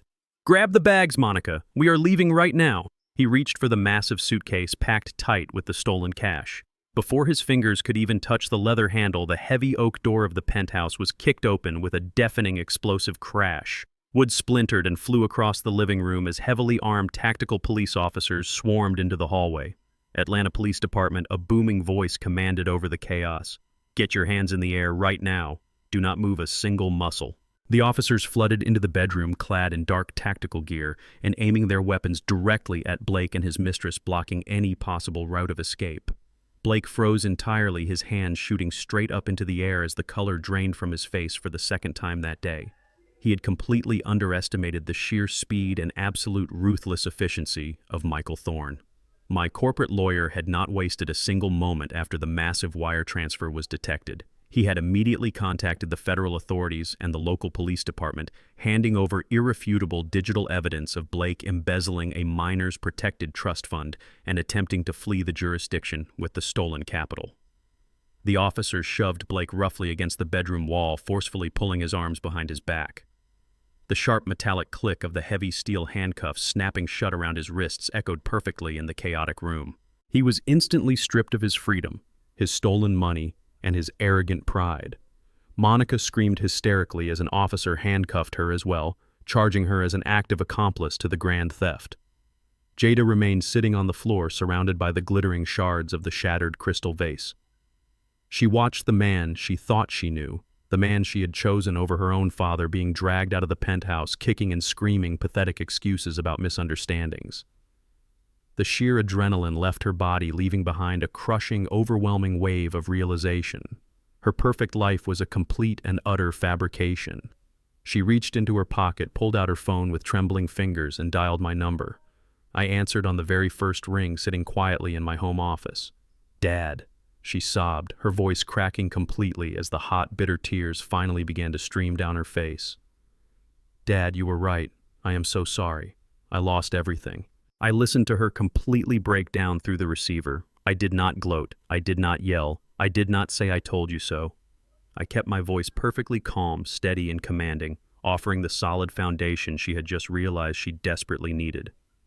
"When you are done crying, Jada," I said simply, "pack your things and come home." Blake was sitting in a maximum security county jail cell, stripped of his tailored suits and his fake corporate arrogance. Denied bail due to his blatant attempt to flee the jurisdiction with stolen funds, he was finally experiencing the very real consequences of his actions. But a criminal syndicate does not simply write off $500,000 just because the debtor is sitting behind iron bars. They do not care about the justice system. They only care about their money, and they are completely merciless in how they collect it. With Blake locked away, they immediately shifted their violent focus to the next available target, Jada. She had returned to the sprawling Buckhead mansion alone, attempting to pack her belongings, completely unaware that her husband's dangerous mess was waiting for her in the shadows. The very next night, she was abruptly jolted awake by the deafening sound of shattering glass. Massive bricks were hurled through the expensive floor-to-ceiling living room windows, sending jagged shards flying across the imported rugs. When she ran out to the driveway in a state of absolute panic, she found the grand double doors of the mansion completely vandalized. Thick, bright red paint was splashed across the pristine white columns, and the entryway looking exactly like fresh blood dripping down the steps. Pinned to the front door with a heavy hunting knife was a crude, terrifying handwritten note. It did not ask politely for an extension. It demanded an immediate payment of $50,000 by Friday, or her young son would be the next target. The luxurious fairy tale life she thought she had was officially a living, breathing nightmare. Terrified for her physical safety and her son's life, Jada frantically tore through Blake's locked filing cabinets in his home office. She needed to know exactly how deep this financial hole went. She smashed the brass locks with a heavy paperweight and pulled out thick stacks of hidden financial documents he had kept secret for years. What she found made her physically sick to her stomach. There were 3 separate high-interest loan contracts from the underground syndicate detailing exorbitant interest rates and brutal penalty clauses. But Blake had not just ruined his own financial standing. As Jada flipped to the signature pages, her heart stopped entirely. At the bottom of every single page, right next to his signature, was her own name, written in dark blue ink. Blake had meticulously forged Jada's signature on every single illicit loan contract, legally binding her to the criminal syndicate. She was officially on the hook for $500,000 of extremely dangerous debt. The man she loved, the man she had defended against her own father, had used her as a human shield against violent criminals, completely broken and out of options. Jada grabbed her son, drove straight to my townhouse, and pounded frantically on my front door. When I opened it, she collapsed completely. She did not just cry. She dropped straight down to her knees onto the hardwood floor of my foyer, weeping with a raw, agonizing desperation I had never heard from her before. "Dad, please," she begged, grabbing my hands with trembling fingers. "They are going to kill me. They are going to take your grandson." Blake forged my name on 3 different loans from the syndicate. I owe them $500,000, and they want the cash right now. "Please, Dad, I know you have it." You own the company. You have millions. Just write them a check and make this go away. I will do anything. I will work for you for the rest of my life. Just, please, save us from this." She looked up at me with terrified, swollen eyes, expecting the loving father she had known her entire life to instantly swoop in and write a blank check to erase her problems.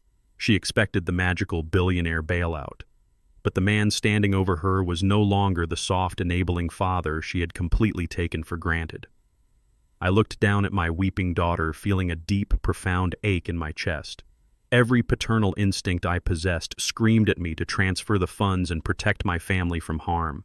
But I knew that handing her $500,000 in cash would teach her absolutely nothing. It would only reinforce the toxic illusion she had lived by for years, that money magically appears to fix every reckless mistake. I gently pulled my hands away from her desperate grip and took a deliberate step back. "No," I said, my voice firm and entirely unyielding. "I am not giving you a single dollar to pay off those thugs." Jada froze, her tears stalling as pure shock washed over her face. "Dad, what are you saying?" she whispered, looking at me as if I were speaking a foreign language. "I am saying that I will handle the physical safety of my grandson through my own private security channels," I explained coldly. "I will make sure no one touches him. But I will not pay a dime of that debt for you. You allowed a monster into your home. You turned a blind eye to his blatant financial abuse and his arrogant cruelty. Because you liked the luxury cars, the big mansion, and the status. You looked the other way when he humiliated me because you wanted to belong to his fake world. Now you have to face the absolute reality of your choices. You are moving out of that ridiculous mansion today. You will sleep in your old childhood bedroom down the hall. You will sell every single designer item you own to cover your basic living expenses. And tomorrow, you are going out to find a night shift job waiting tables or scrubbing floors to pay the minimum interest on those loans yourself. You have to relearn the absolute value of a single hard-earned dollar, Jada. You will not rebuild your life with my wallet. You will rebuild it with your own 2 hands. Jada stared at me for a long, agonizing minute. She searched my face for any sign of weakness or capitulation, but she saw no hesitation in my eyes. She swallowed her immense pride, slowly stood up from the floor, and simply nodded. Over the next 48 hours, she completely dismantled her fake aristocratic life. She hauled dozens of authentic Hermes bags, Rolex watches, and custom designer dresses to high-end pawn shops and consignment stores, taking pennies on the dollar just to scrape together enough cash to feed her son. She swallowed her immense humiliation and applied for a late-night waitress position at a local 24-hour diner. Late that Sunday night, she was sitting on the floor of her old childhood bedroom, exhausted from her first grueling shift carrying heavy trays. She was unpacking the last few cardboard boxes she had hastily thrown together from Blake's home office. She reached into a box of old tax returns and pulled out a thick sealed envelope with my name typed across the front. Curious, she broke the seal and slid the heavy parchment papers out. It was a comprehensive life insurance policy taken out in my name. She scanned the document, her brow furrowing in deep confusion. Blake was listed as the primary executor of the estate, but as she flipped to the final page, her blood turned completely to ice. Attached to the standard policy was a highly specific, recently added premium rider. It guaranteed a massive $1 million immediate payout in the exact event of accidental death caused by a traffic collision. Jada stared at the horrific document, her hands shaking violently. The memory of Blake tinkering in the garage late at night flashed through her mind. The realization hit her with the force of a speeding train. Blake had not just been stealing my money. He had meticulously calculated the exact financial value of my violent death on the highway. Jada sat frozen on her childhood bedroom floor. The heavy parchment paper of the life insurance policy slipped from her trembling fingers. The horrific pieces of a puzzle she never wanted to solve were suddenly snapping together with terrifying clarity. The late nights Blake spent pacing in the garage, the sudden questions he had asked about my driving habits and the exact route I took to the grocery store, the condescending jokes about my rusted 1998 Ford F-150 lacking modern safety features. He had not just been insulting me to boost his fragile ego. He had been assessing the vulnerability of his target. He had carefully calculated the exact financial value of my violent death on the highway and insured it for a cool $1 million. Her stomach churned violently as the pure evil of his intentions washed over her. She snatched the documents from the floor, scrambled to her feet, and sprinted down the hallway. She did not bother knocking. She burst into my home office where I was quietly reviewing financial reports. "Dad," she gasped, struggling to pull air into her panicked lungs. She slammed the insurance policy down onto my mahogany desk. Her face was ashen and her entire body shook as if she were standing in freezing rain. "He did not just want your land, Dad. He took out an accidental death policy. He wanted you dead in a car crash. He was going to kill you." I did not gasp. I did not act surprised. I simply looked down at the insurance document resting on my desk and nodded slowly. "I knew Jada," I said, my voice completely steady.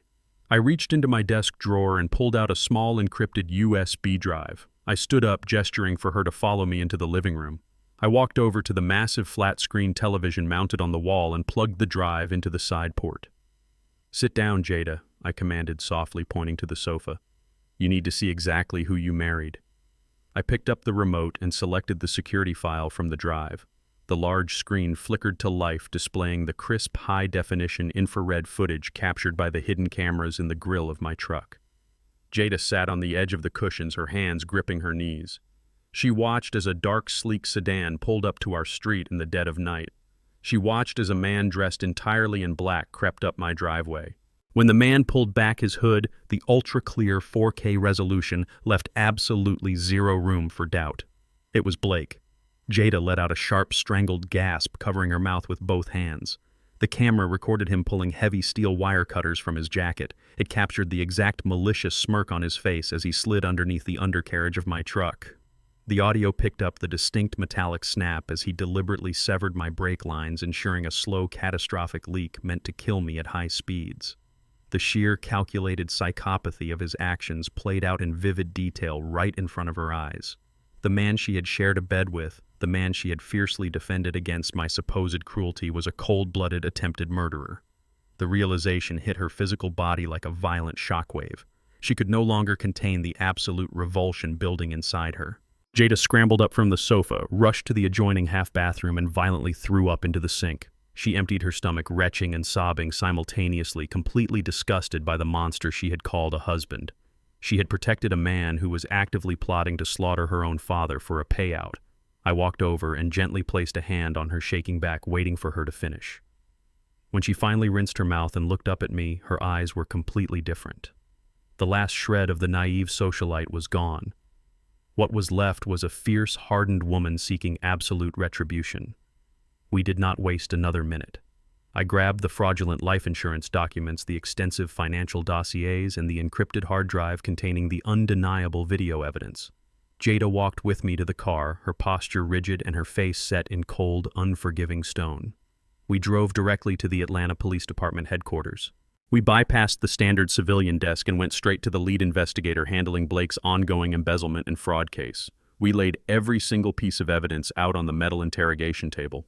The detective, a seasoned veteran who thought he had seen the worst of human greed, watched the 4K footage of Blake cutting the brake lines in complete, stunned silence.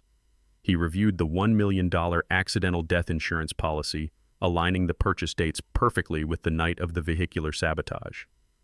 The financial motive, the premeditated planning, and the physical execution were all undeniably verified and meticulously documented. The detective closed the file and looked at us with grim, absolute determination. "This changes the entire scope of our investigation," he stated firmly. "We originally had him dead to rights on grand larceny, identity theft, and corporate fraud. But this is no longer just a white-collar crime case. I am contacting the district attorney right now. We are officially upgrading his charges to first-degree attempted murder. He is looking at spending the rest of his natural life behind iron bars."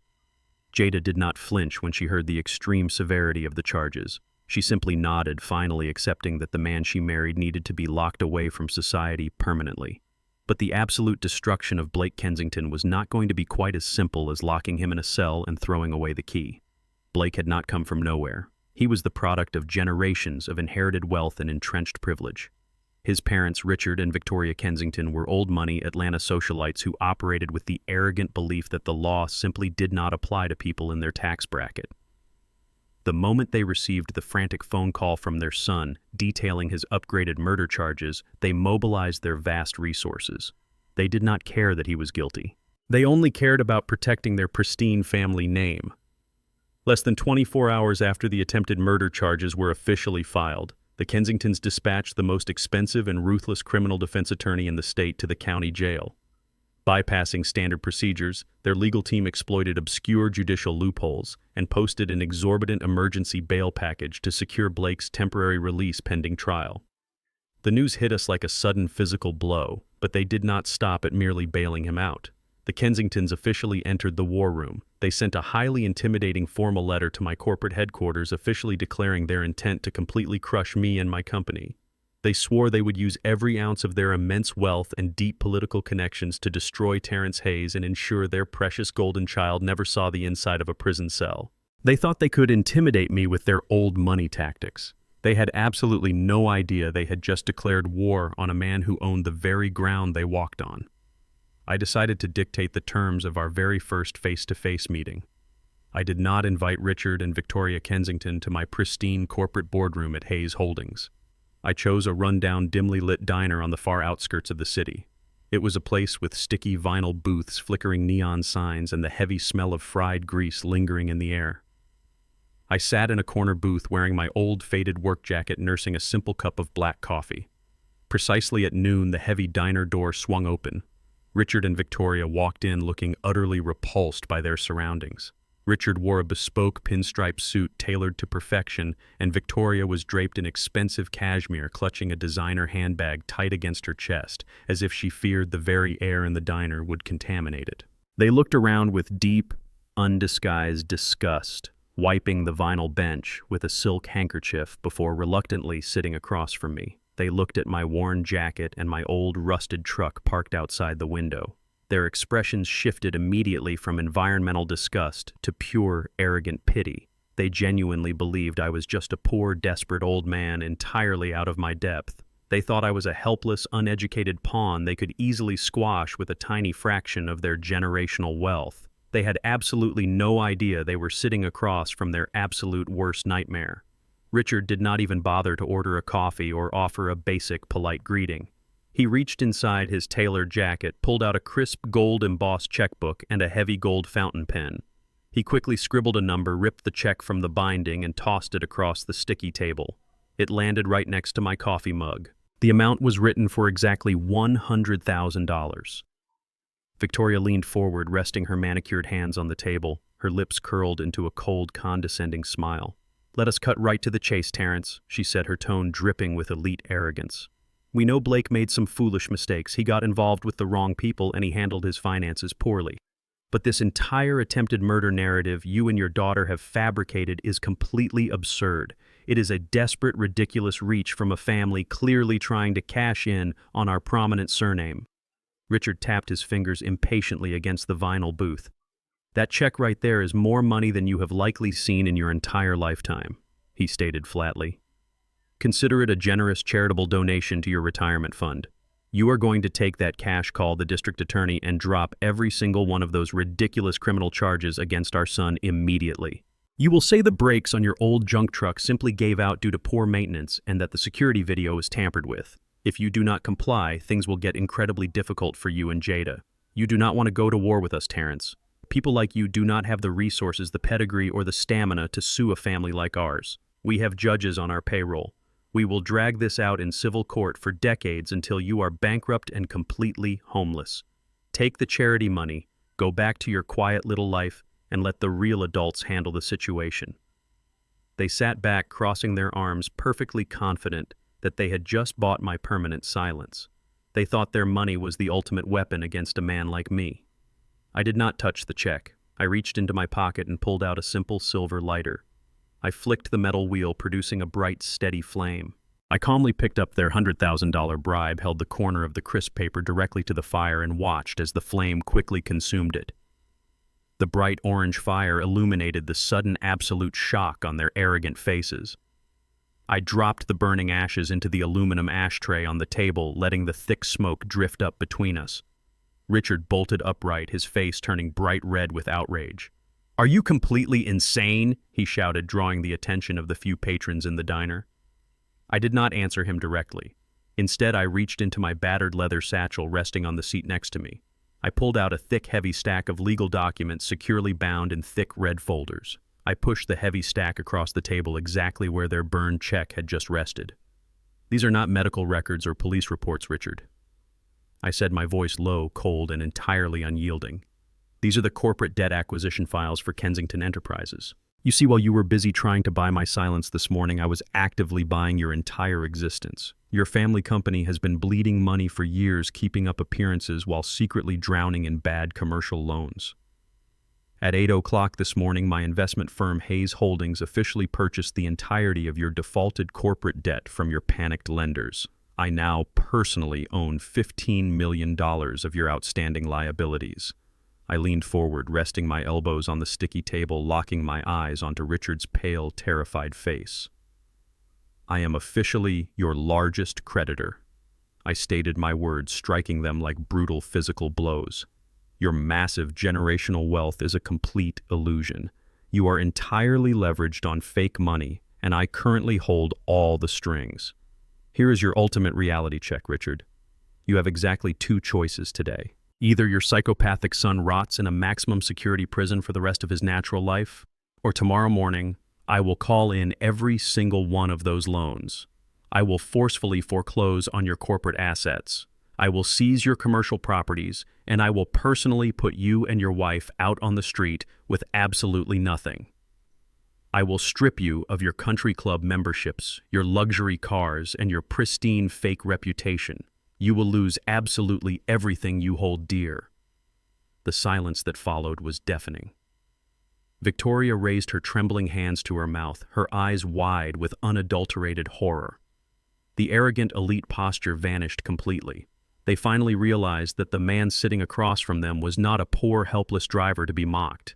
He was the apex predator of the Atlanta financial food chain, and he had them completely surrounded with no escape route. Richard's hands shook violently as he grabbed his cell phone from his suit pocket. He did not yell. He did not threaten me anymore. He frantically dialed his defense attorney, his voice cracking with pure, absolute terror. "Revoke the bail," he ordered the lawyer, his eyes locked onto mine in total submission. "Cancel the bond immediately. Send Blake back to the county jail right now. We are dropping our support." The day of the trial arrived with a heavy, oppressive atmosphere hanging over the grand downtown courthouse. I sat in the front row of the gallery, wearing my tailored charcoal suit, projecting an aura of quiet, unbreakable resolve. Jada sat next to me, her posture rigid, her face an unreadable mask of stone. When the heavy wooden doors at the side of the courtroom opened, the murmurs in the gallery instantly died down. Blake was escorted in by two armed bailiffs, and the sight of him was genuinely jarring. The pristine, tailored suits, the expensive haircuts, and the arrogant swagger of the high-powered corporate executive were entirely gone. He shuffled into the room wearing an oversized bright orange county jail jumpsuit. His wrists and ankles were bound by heavy steel chains that clinked loudly with every pathetic step he took. His face was gaunt, his skin a sickly pale gray, and dark bruised circles hung heavily beneath his sunken eyes. He looked desperately around the crowded gallery, searching the faces of the spectators for any sign of salvation. He was looking for his parents, Richard and Victoria. He was expecting the cavalry of inherited wealth to ride in and rescue him. But the mahogany benches reserved for his family were completely empty. Not a single member of the Kensington family had shown up to support him.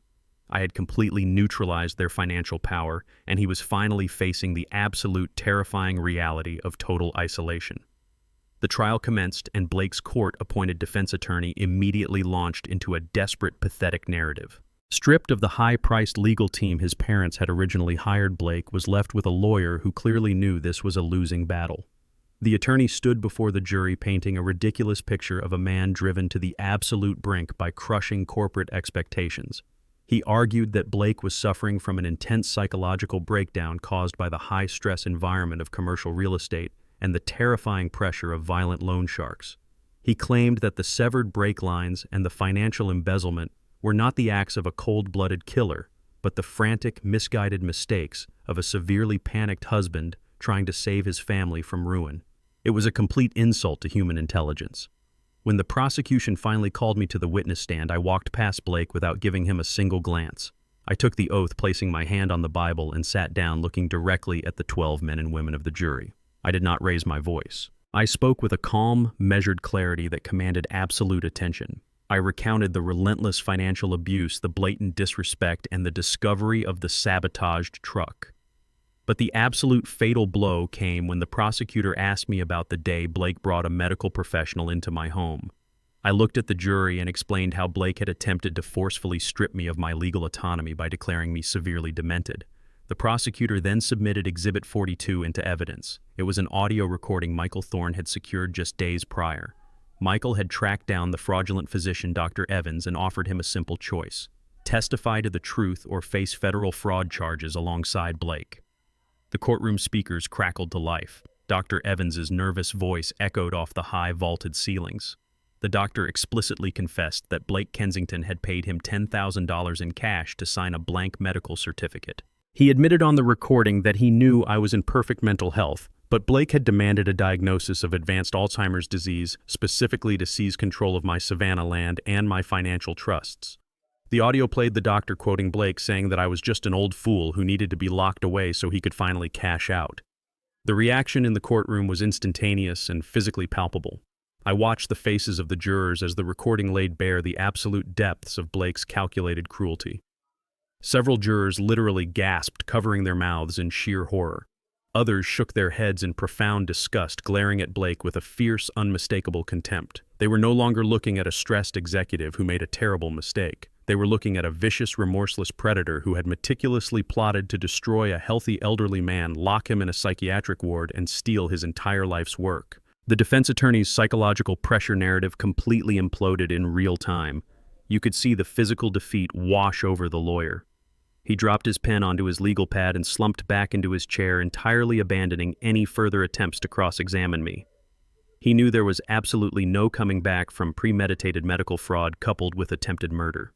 The evidence was an insurmountable mountain of guilt. Blake's hands trembled violently on the defense table as he realized that every single lie he had ever told was now exposed to the blinding light of public justice. The pristine image of the wealthy, successful businessman was entirely dead. He was exposed as a common, ruthless thief and a cowardly attempted murderer. The jury did not need to deliberate for long. The sheer weight of his malicious intent had sealed his fate long before the closing arguments even began. Pushed entirely into a corner with absolutely no remaining avenues of escape, the last fragile thread of Blake's sanity violently snapped. He could not accept that he had been completely outsmarted and utterly destroyed by the very man he had mocked in his driveway. As I stepped down from the witness stand, Blake suddenly leaped out of his chair, knocking it backward with a loud crash. His face was contorted into a mask of pure, unadulterated, psychotic rage. The heavy steel chains around his ankles clanked aggressively as he lunged toward the wooden barricade separating us. He pointed a shaking finger directly at my face and unleashed a torrent of the most vile, despicable, racist hatred I had ever heard in my entire life. He screamed that I was nothing but a filthy street driver who had gotten lucky. He hurled horrific racial slurs that echoed through the stunned courtroom, blaming my heritage and my existence for his complete downfall. He shrieked that people like me did not deserve to hold power over people like him, exposing the deep-rotted supremacy he had hidden behind his tailored suits. Jada sat perfectly still, her hands folded tightly in her lap. She was watching the man she had loved, the man she had defended, unravel into a pathetic, hateful creature. Every vile word he screamed only confirmed that she had made the absolute right choice in leaving him. The pain of her broken marriage was entirely replaced by a cold, hard closure. The courtroom erupted in absolute chaos. Gasps of shock and shouts of outrage filled the gallery. Reporters scrambled to document the meltdown while everyday citizens shouted back at his disgusting display. The judge furiously slammed his heavy wooden gavel down onto the sound block, the sharp cracks cutting through Blake's unhinged screaming. "Order in this court," the judge bellowed, his face flushed with extreme anger at the blatant display of bigotry. Bailiffs restrained the defendant immediately. Two large armed deputies tackled Blake, forcing him roughly back into his seat as he continued to spit venomous slurs in my direction. The judge glared down at him from the high bench, his expression completely merciless.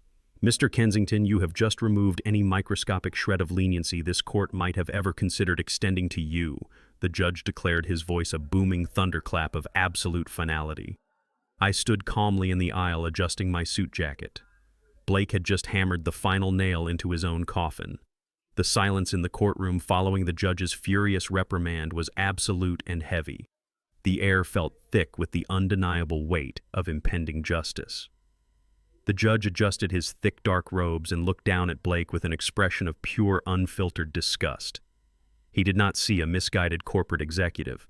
He saw a cowardly, vicious predator who had attempted to murder his own family for a financial payout. The judge picked up a stack of legal papers detailing the horrific scope of the crimes and cleared his throat. "Blake Kensington," the judge began, his voice booming across the grand mahogany walls. "You have demonstrated a complete and utter lack of basic human decency. You forged medical documents to steal from an elderly man you embezzled from a protected trust fund, and you actively sabotaged a motor vehicle with the explicit intent to commit murder. Your actions are vile, calculated, and entirely unforgivable. Society must be completely protected from a man of your monstrous nature." The judge paused, letting his cold gaze pierce right through Blake's trembling frame.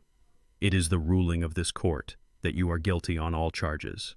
For the crimes of grand larceny, elder abuse, medical fraud, and first-degree attempted murder, I hereby sentence you to 15 consecutive years in a maximum security state penitentiary. This sentence is to be served in its entirety with absolutely zero possibility of early release or parole." The heavy wooden gavel slammed down onto the sound block with a deafening final crack, sealing Blake's fate forever. The reality of losing 15 years of his life inside a concrete box finally shattered Blake completely. His legs gave out from underneath him, and he collapsed heavily against the defense table, weeping with loud, agonizing sobs. The arrogant racist monster who had just screamed slurs across the courtroom was instantly reduced to a pathetic, wailing child. He turned his tear-streaked face toward the gallery, his eyes darting frantically until they locked onto Jada. "Jada, please," he cried out, his voice cracking hysterically. "Do not leave me. You are my wife. You promised to stand by me. Please wait for me, Jada. I am so sorry. I love you." He reached his chained hands out toward her, begging for a microscopic shred of the loyalty he had so viciously abused. Jada did not cry.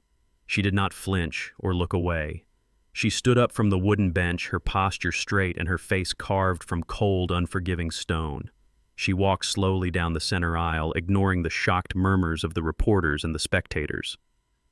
The armed bailiffs stepped aside instinctively, allowing her to approach the wooden barricade separating the gallery from the defense tables.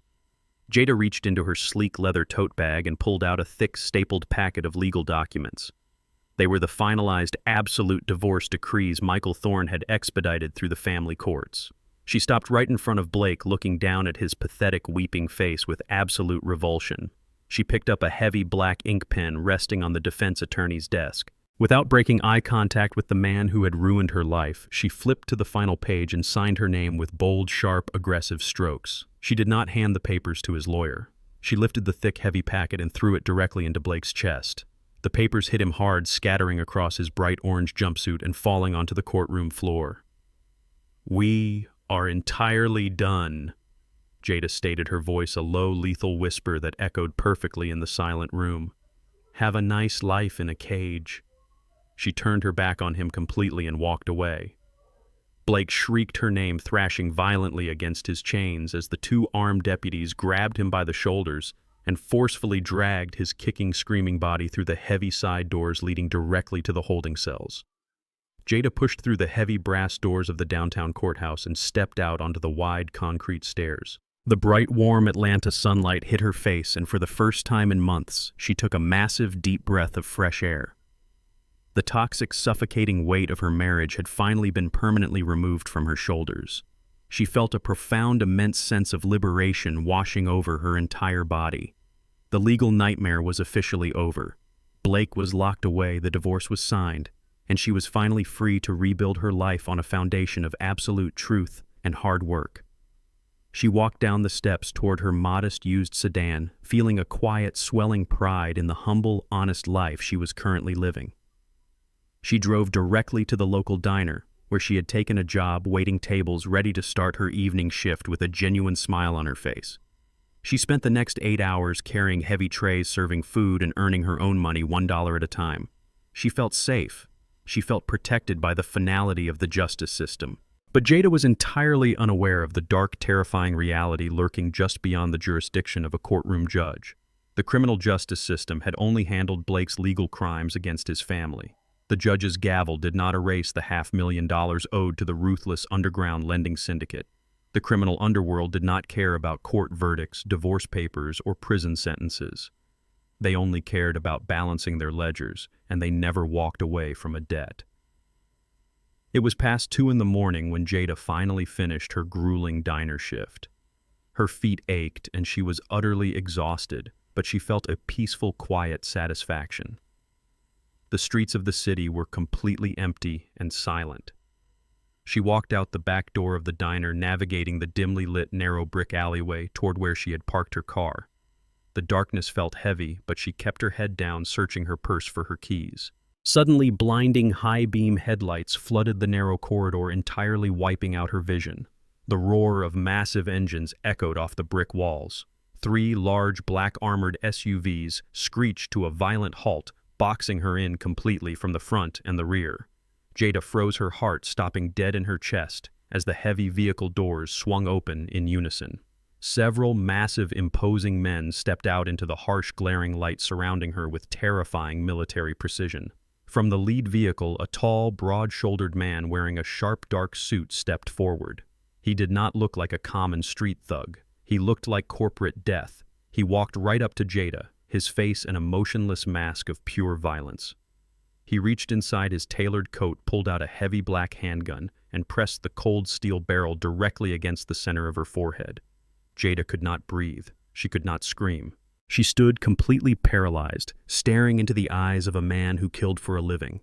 The man leaned in close, the smell of expensive cologne and gun oil filling her lungs. "Your husband goes to prison, but the wife's debt remains entirely unpaid," he stated in a low, terrifyingly calm voice. "You owe us $500,000. You have until tomorrow night to deliver the cash, or I will personally come to your house and take your son." The cold steel of the gun barrel pressed brutally hard against Jada's forehead, forcing her head back against the rough, damp brick wall of the alleyway. Her knees buckled completely beneath her, unable to support her own weight any longer. The sheer visceral terror of losing her young son stripped away every final ounce of pride and composure she possessed. She dropped heavily onto the filthy pavement, the sharp gravel tearing through her uniform pants and scraping her skin raw.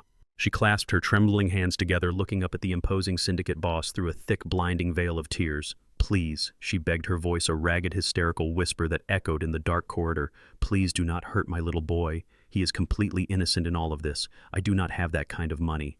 My husband forged my signature on those loan contracts. He stole everything from our family and left us with absolutely nothing but this debt.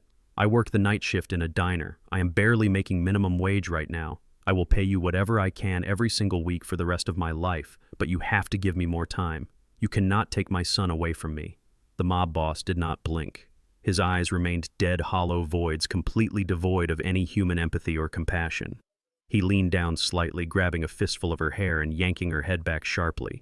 "We do not do long-term payment plans, sweetheart," he hissed, his breath smelling of stale tobacco and bitter coffee. "You have exactly 24 hours to find $500,000. Call your rich friends from your old neighborhood. Call your daddy. Or say goodbye to your kid forever." He cocked the heavy hammer of the handgun, the sharp metallic click ringing out like a definitive death sentence in the narrow, confined space. Before the syndicate boss could utter another violent threat, a deafening mechanical roar violently shook the brick alleyway. It sounded like an earthquake tearing directly through the narrow street.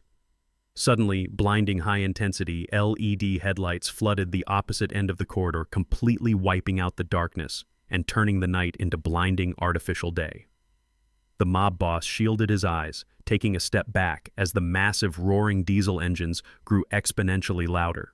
6 enormous military-grade armored SUVs painted in tactical matte black surged into the alley, moving in a synchronized, highly aggressive formation. They screeched to a halt, perfectly boxing in the syndicate's vehicles and entirely blocking their only possible exit route. The heavy reinforced steel doors of the SUVs swung open simultaneously. Over 24 highly trained private security operatives flooded the alleyway, moving with terrifying lethal precision. They were dressed in full tactical combat gear, wearing heavy Kevlar vests, dark balaclavas, and tactical boots. They instantly surrounded the gangsters, forming an impenetrable, heavily armed perimeter. The sharp clatter of assault rifles being raised and cocked echoed aggressively off the brick walls. Dozens of glowing red laser sights cut through the dusty night air, landing directly on the chests, foreheads, and throats of the mob boss and his armed thugs. The street criminals froze entirely, their cheap handguns suddenly feeling completely useless against a literal private military unit. From the lead armored vehicle, the heavy rear door opened smoothly. I stepped out into the glaring headlights. I was not wearing my tailored corporate boardroom suits. I wore a heavy, dark wool trench coat, my posture completely straight and my expression radiating an absolutely lethal frozen calm. I walked slowly and deliberately down the center of the alley. The tactical operatives parted seamlessly to let me pass through their perimeter. Right beside me walked Michael Thorne, carrying a thick leather briefcase, his eyes scanning the trapped gangsters with absolute professional disdain.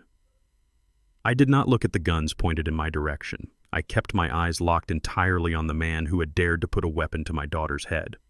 I walked until I was standing less than 3 feet away from him, ignoring the deadly tension vibrating in the humid air. The mob boss slowly lowered his handgun, his arrogant demeanor entirely crushed by the overwhelming display of raw, unrestricted power. He realized instantly that he had brought a common street gang to a full-scale corporate war. Michael Thorne stepped forward, bridging the gap between me and the terrified syndicate leader. He unclasped his leather briefcase, pulled out a thick-bound legal document, and slapped it violently against the hood of the mob boss's vehicle. "We are not here to engage in a pathetic street shootout," Michael stated, his voice slicing through the heavy silence like a sharpened razor blade. "We are here to execute a hostile corporate takeover." Michael pointed a sharp, manicured finger directly at the legal document resting on the metal hood. "That is the complete ownership portfolio of Apex Logistics. It is the primary corporate shell company you and your criminal associates use to launder millions of dollars of illicit street money through the commercial real estate market in Atlanta." I took a deliberate step closer, forcing the mob boss to look directly into my eyes. The man was visibly sweating profusely, his prior confidence completely evaporated. "I just bought a controlling 90% stake in your entire money laundering operation," I said, my voice low, cold, and rumbling with absolute, unquestionable authority. "I own your corporate ledgers. I own your real estate fronts. I own the exact bank accounts you use to clean your dirty cash. I effectively own your entire criminal existence." I leaned in so close I could see the sheer panic dilating his pupils under the harsh headlights. "Here are your new terms of operation," I whispered lethally. "The debt forged by Blake Kensington is officially and permanently erased. It no longer exists. If you or any of your pathetic street soldiers even breathe in the general direction of my daughter or my grandson ever again, I will not just send my security team after you. Tomorrow morning, your entire client list, your offshore routing numbers, your exact physical locations, and every single piece of financial evidence connecting you to organized crime will land directly on the desk of the Director of the Federal Bureau of Investigation. I will dismantle your entire syndicate before you even wake up, and you will spend the rest of your life in a federal supermax facility. Do we have a crystal clear understanding? The mob boss swallowed hard, his Adam's apple bobbing nervously in his throat. He looked at the glowing red laser dots painting his chest, and then back at the comprehensive legal documents resting on his hood. He knew with absolute terrifying certainty that I was not bluffing. A man who could deploy a private military unit and legally buy a criminal shell company in less than 24 hours was a man who could erase him from the face of the earth with a single phone call. The gangster slowly holstered his weapon, holding his hands up in a gesture of total, complete surrender. He nodded frantically, sweat dripping steadily from his chin onto his shirt. "We understand," he stammered, his voice shaking uncontrollably. "The debt is clear. We are gone. You will never see us again." He signaled frantically to his terrified men. They scrambled wildly back into their vehicles, throwing their cars into reverse and peeling out of the alley with reckless, desperate speed, eager to escape the deadly trap they had unwittingly walked into. The heavy, suffocating silence returned to the alleyway, broken only by the low, steady rumble of the armored SUVs. The security operatives lowered their rifles, maintaining a strict defensive perimeter around us. I turned away from the fleeing cars and looked down at Jada. She was still kneeling on the filthy pavement, sobbing uncontrollably, her entire body shaking violently from the massive adrenaline crash. The cold, lethal corporate titan vanished instantly, replaced entirely by a father who had almost lost his only child. I dropped to my knees on the rough gravel, ignoring the dirt ruining my heavy coat, and wrapped my arms tightly around my daughter. I pulled her fiercely close to my chest, shielding her from the harsh, brutal world she had just collided with. She buried her face into my shoulder, crying hysterically, clutching my coat as if I were the only solid thing left in her entire crumbling universe. "Dad," she wept, her voice muffled against my chest. "I am so sorry. I am so incredibly sorry for everything." I just held her, stroking the back of her head gently, letting her release months of built-up terror, guilt, and profound regret. "You are safe now, Jada," I murmured softly, resting my cheek against her hair. "I told you I would protect my grandson, and I meant it." She looked up at me, her eyes wide with a newfound profound understanding of exactly who her father really was, and the immense lengths I would go to ensure her safety. I looked back at her, wiping a smudge of grease and dirt from her tear-stained cheek. "Power is not for showing off at fancy dinner parties, Jada." I said, my voice steady and filled with absolute, undeniable truth. "It is not for buying expensive sports cars or trying to impress arrogant strangers with fake status. True power is used exclusively to protect your family in moments exactly like this." The morning after the terrifying alleyway confrontation, Jada did not sleep in. She woke up with a singular, crystal-clear purpose driving her every action. She spent the next few weeks meticulously severing every remaining toxic tie to her fabricated past. She finalized the sale of her last few designer items, wringing every possible dollar out of her former wardrobe, and used those funds to aggressively pay off her own minor personal debts. She officially filed the paperwork to drop Blake's surname, permanently restoring her maiden name and reclaiming her true identity. She packed up her son's belongings and officially moved back into my townhouse, completely abandoning the fake illusion of the Buckhead elite.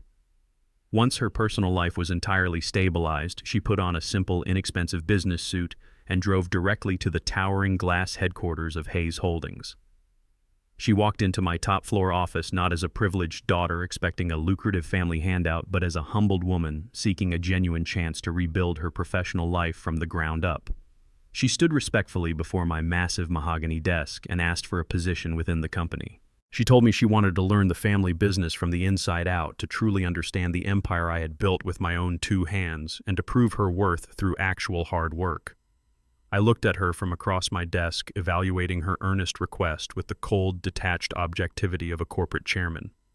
I saw the genuine determination burning in her eyes, but I also knew that handing her a high-level executive position would completely ruin the crucial lesson she was currently learning.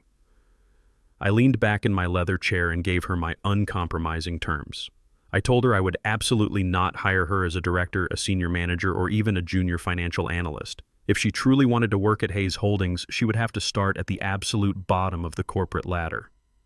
I offered her a position as a front desk receptionist down on the ground floor lobby, earning a standard entry-level base salary.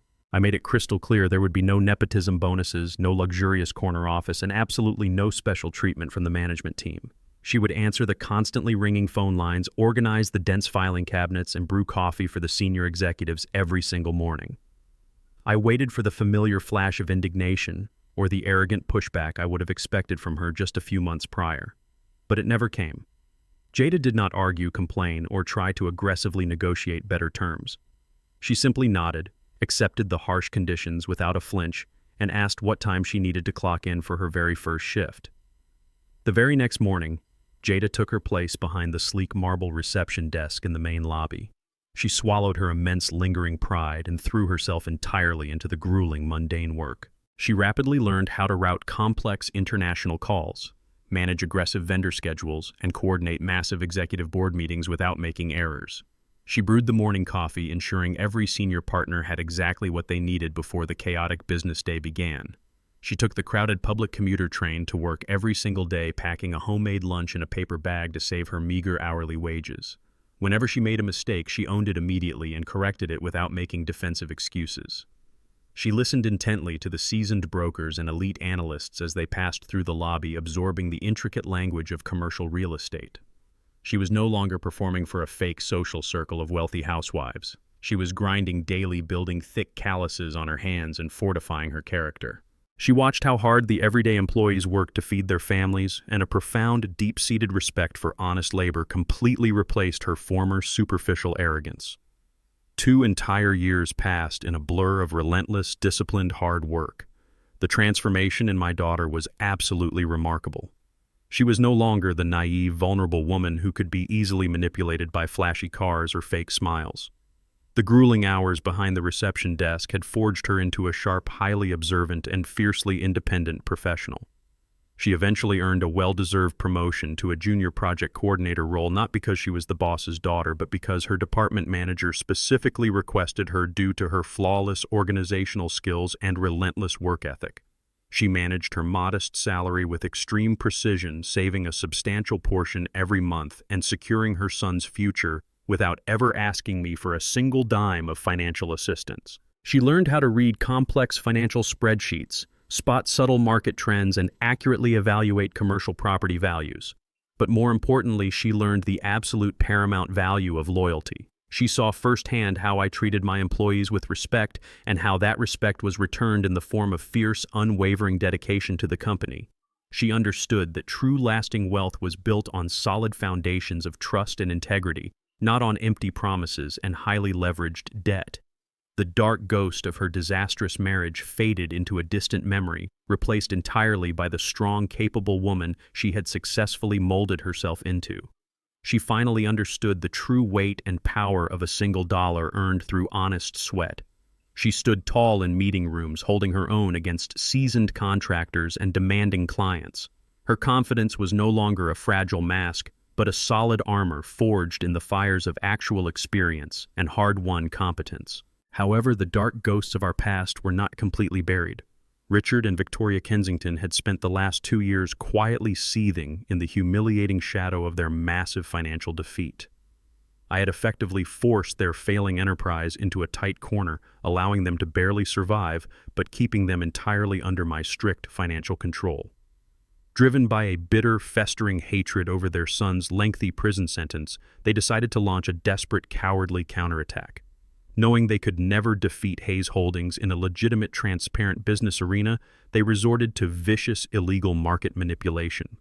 They hired anonymous offshore proxy firms to aggressively spread fake, highly damaging rumors about our financial stability to key institutional investors across the country. They fabricated convincing documents suggesting Hayes Holdings was secretly facing massive federal tax audits and impending bankruptcy, hoping to trigger a massive panic sell-off and completely tank our corporate valuation. They operated in total secrecy, believing their elite connections and hidden digital tracks would shield them from discovery. But they made one fatal, catastrophic miscalculation. They completely forgot about Jada. One evening, while attending a mandatory commercial real estate networking event downtown, Jada bumped into an old acquaintance from her former Buckhead social circle. This friend, heavily intoxicated and eager to share exclusive gossip, carelessly let slip a few highly specific details about a massive whisper campaign being quietly funded by the Kensington family to destroy a major Atlanta trust. Jada's sharp, newly trained analytical mind instantly connected the dots. She realized immediately that her former in-laws were actively trying to orchestrate the total financial destruction of my empire. She did not panic or rush to confront the gossiping friend. She politely excused herself from the conversation, her heart pounding with a cold, calculating focus, as she quietly formulated her own plan to completely neutralize the Kensington family once and for all. Jada left the downtown networking event with her heart pounding, but her mind remained razor-sharp and calculating. 2 years ago, a threat of this magnitude would have sent her spiraling into a blind panic. She would have run straight to my townhouse, crying and begging me to deploy my corporate lawyers to fix the problem. Not anymore. The woman who had spent the last 24 months scrubbing coffee pots, answering relentless phone calls, and meticulously reviewing thousands of dense vendor contracts had evolved into an entirely different creature. She decided in that very moment that she was not going to run to her father for a bailout. She was going to handle the Kensington family threat entirely on her own. She returned to her modest desk at the Hayes Holdings headquarters late that night and logged into our highly secure financial databases. She utilized the advanced forensic accounting and data analysis skills she had painstakingly honed over the past 2 years. She knew exactly how arrogant families like the Kensingtons operated. They believed they were untouchable, so they were often incredibly sloppy, leaving massive digital footprints hidden just beneath shallow layers of outdated corporate shell structures. Jada spent the entire weekend locked inside her home office, refusing to sleep or eat.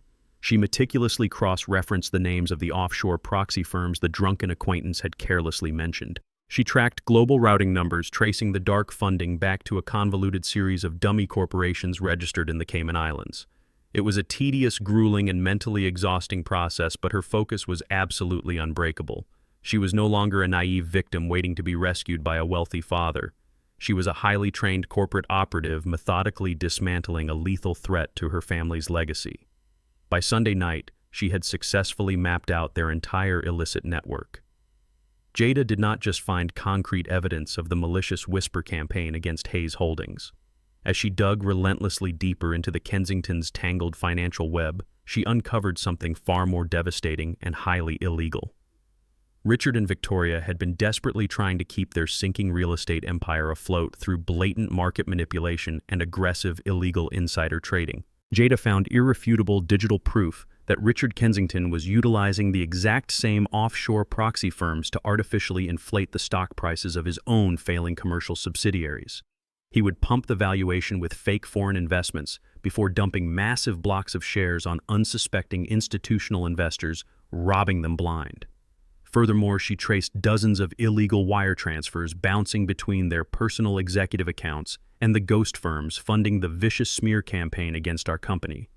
They were deliberately defrauding their own shareholders and violating federal law just to finance a petty personal vendetta against me. Jada meticulously compiled every single wire transfer receipt, every time-stamped offshore transaction, and every piece of corrupted internal correspondence she could hack through public financial disclosures.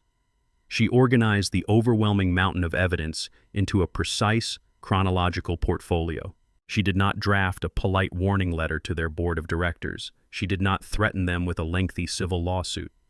She bypassed the local authorities entirely, aiming directly for the absolute top. Early Monday morning, Jada printed the comprehensive dossier, securely bound it in a thick red folder, and sent it directly to the Enforcement Division of the United States Securities and Exchange Commission via a highly encrypted anonymous portal. She also mailed a physical copy directly to the Federal Prosecutor Office in Atlanta. She knew the SEC did not play games with blatant insider trading, especially when the irrefutable evidence was handed to them on a silver platter. She had effectively armed a financial nuclear bomb and placed it directly beneath the Kensington family estate. She did not leave a single legal loophole for their expensive corporate lawyers to exploit. The evidence was absolute, undeniable, and completely destructive. She closed her laptop, took a deep breath, and calmly went back to work coordinating project schedules as if she had not just orchestrated the complete annihilation of a generational dynasty. The massive explosion happened exactly 48 hours later. Early Wednesday morning, a massive fleet of dark, unmarked federal vehicles swarmed the towering glass headquarters of Kensington Enterprises. Dozens of FBI agents wearing heavy tactical jackets stormed the building, executing a massive, uncompromising federal raid. They seized every computer, every filing cabinet, and every physical server in the entire corporate structure. Richard and Victoria Kensington were physically escorted out of their lavish executive suites in heavy steel handcuffs. Their faces were pale with absolute terror as local news helicopters hovered above, broadcasting their spectacular, humiliating downfall on live national television. Their corporate stock valuation plummeted to absolute zero in a matter of minutes. Their entire generational empire was reduced to worthless ash before lunchtime. I stood in my top-floor office with my hands clasped behind my back, watching the live news coverage on my massive wall monitor. I looked through the transparent glass partition of my boardroom and saw Jada sitting at her desk, calmly reviewing a standard construction contract. She looked up from her paperwork, caught my eye, and gave a small, knowing nod. A profound, overwhelming wave of pride washed over my entire body. My daughter had not just defended our company from a vicious attack.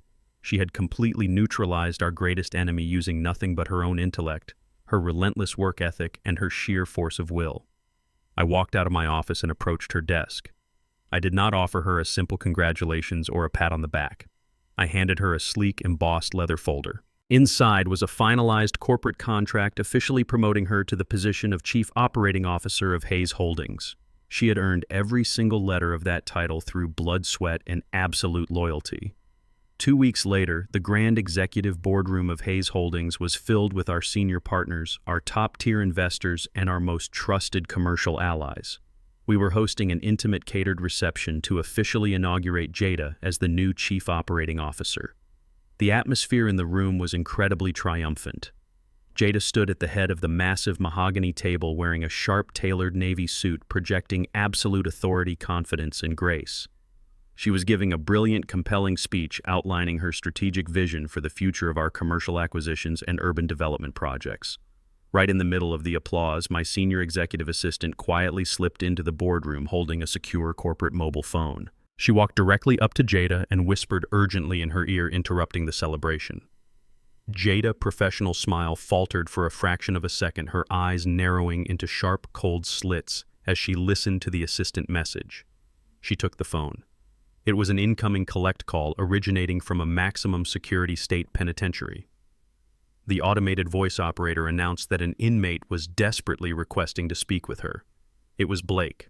He had somehow managed to bypass the prison-restricted call list, likely using a smuggled contraband phone or trading favors with other dangerous inmates.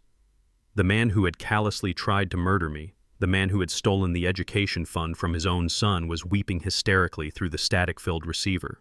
He was begging Jada for a massive financial lifeline, pleading with her to send him tens of thousands of dollars for an emergency appellate lawyer. He was completely out of options, rotting away in a bleak concrete cell, and desperately trying to manipulate the woman he thought was still weak enough to save him.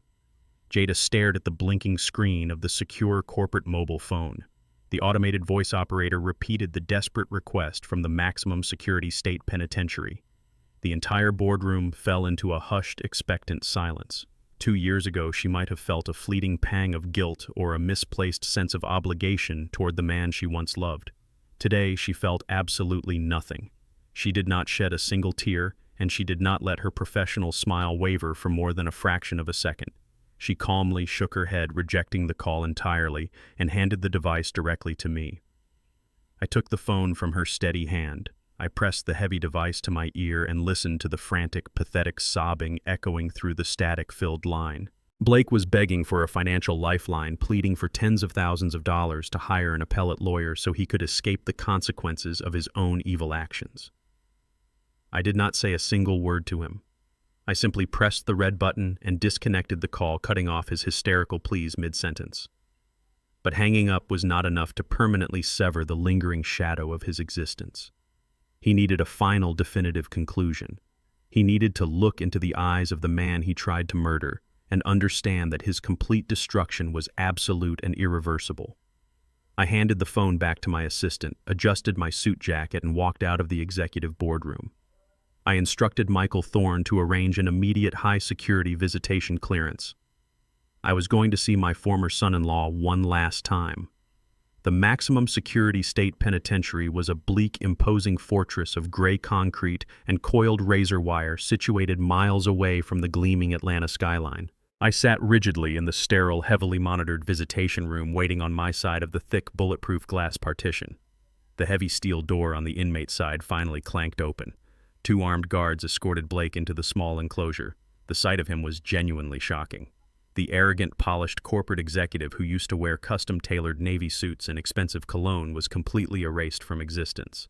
Blake was visibly malnourished, his cheekbones jutting out sharply against his pale, sickly skin. His once immaculate hair was thinning rapidly, falling out in uneven patches due to the sheer crushing stress of his brutal environment. He wore an oversized, faded orange jumpsuit that hung loosely off his shrunken, defeated frame. When he saw me sitting across from him, his sunken eyes widened in a mix of profound terror and desperate, pathetic hope. He scrambled into the metal chair, grabbing the black plastic telephone receiver with violently trembling hands. I slowly picked up my receiver, holding it to my ear. "Terrence," he sobbed, his voice a hollow, raspy whisper. "Thank God you came. Please, you have to help me. I am dying in here. They treat me like an animal. I made a mistake, I know I did, but I do not deserve this. Please just give me a loan for an appeals lawyer. I will sign anything you want. I will confess to whatever you need. Just get me out of this concrete box. I beg you." I stared at him through the thick, smudged glass. I did not feel a single ounce of anger. I did not feel the urge to yell or mock his pathetic, ruined state. My voice was incredibly low, entirely devoid of emotion and sharp as a scalpel. "You called me just the driver." I stated my words, cutting cleanly through his hysterical sobbing. "Do you remember that night, Blake? You tossed your keys at my chest in front of 70 elite guests and ordered me to park your car like a servant. You thought you were insulting me. You thought you were putting me in my proper place." Blake swallowed hard, fresh tears streaming down his hollow cheeks, but he could not look away from my unwavering gaze. "You were absolutely right, Blake," I continued, my tone dropping to a chilling, definitive whisper. "I am the driver. I am the man holding the wheel, directing the entire destiny of my family and my empire. I steer the course and I protect the passengers. And you were nothing but a terrible, ungrateful hitchhiker who tried to hijack the vehicle. So I did exactly what a good driver does. I kicked you to the curb and I left you choking on my exhaust." I leaned slightly closer to the thick glass, ensuring my final words would haunt his every waking moment. "This is your permanent reality now. You will rot in this cage until your sentence is complete. Do not ever attempt to call my daughter or my grandson again. If you ever try to reach out to my family, I will personally ensure your remaining years in this facility are a living, breathing nightmare." I did not wait for his pathetic response. I did not want to hear another fabricated apology or another desperate plea for unearned mercy. I slowly placed the heavy black plastic receiver back onto its metal cradle, severing our communication entirely. Blake realized with absolute paralyzing clarity that his final microscopic sliver of hope had just been completely extinguished. He dropped his receiver and slammed his open palms violently against the thick bulletproof glass. He screamed my name, his face contorted in a mask of pure, unadulterated agony and utter despair. His muffled shrieks barely penetrated the heavy soundproof barrier between us.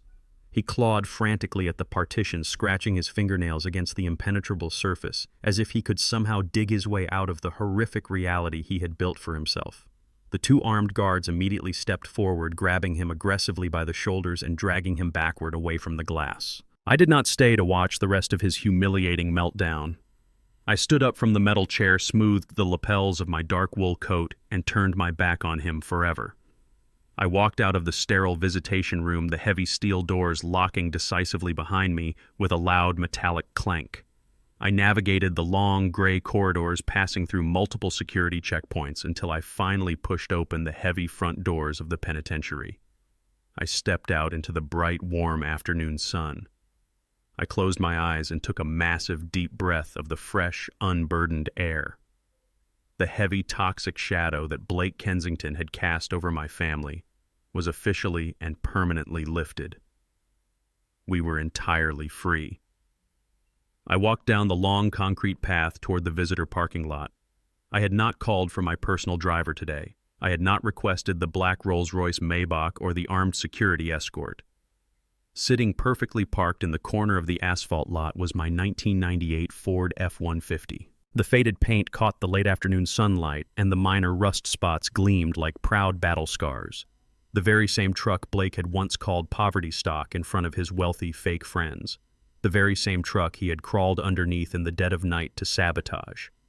My trusted mechanic had fully repaired the severed brake lines and restored the vehicle to perfect working condition.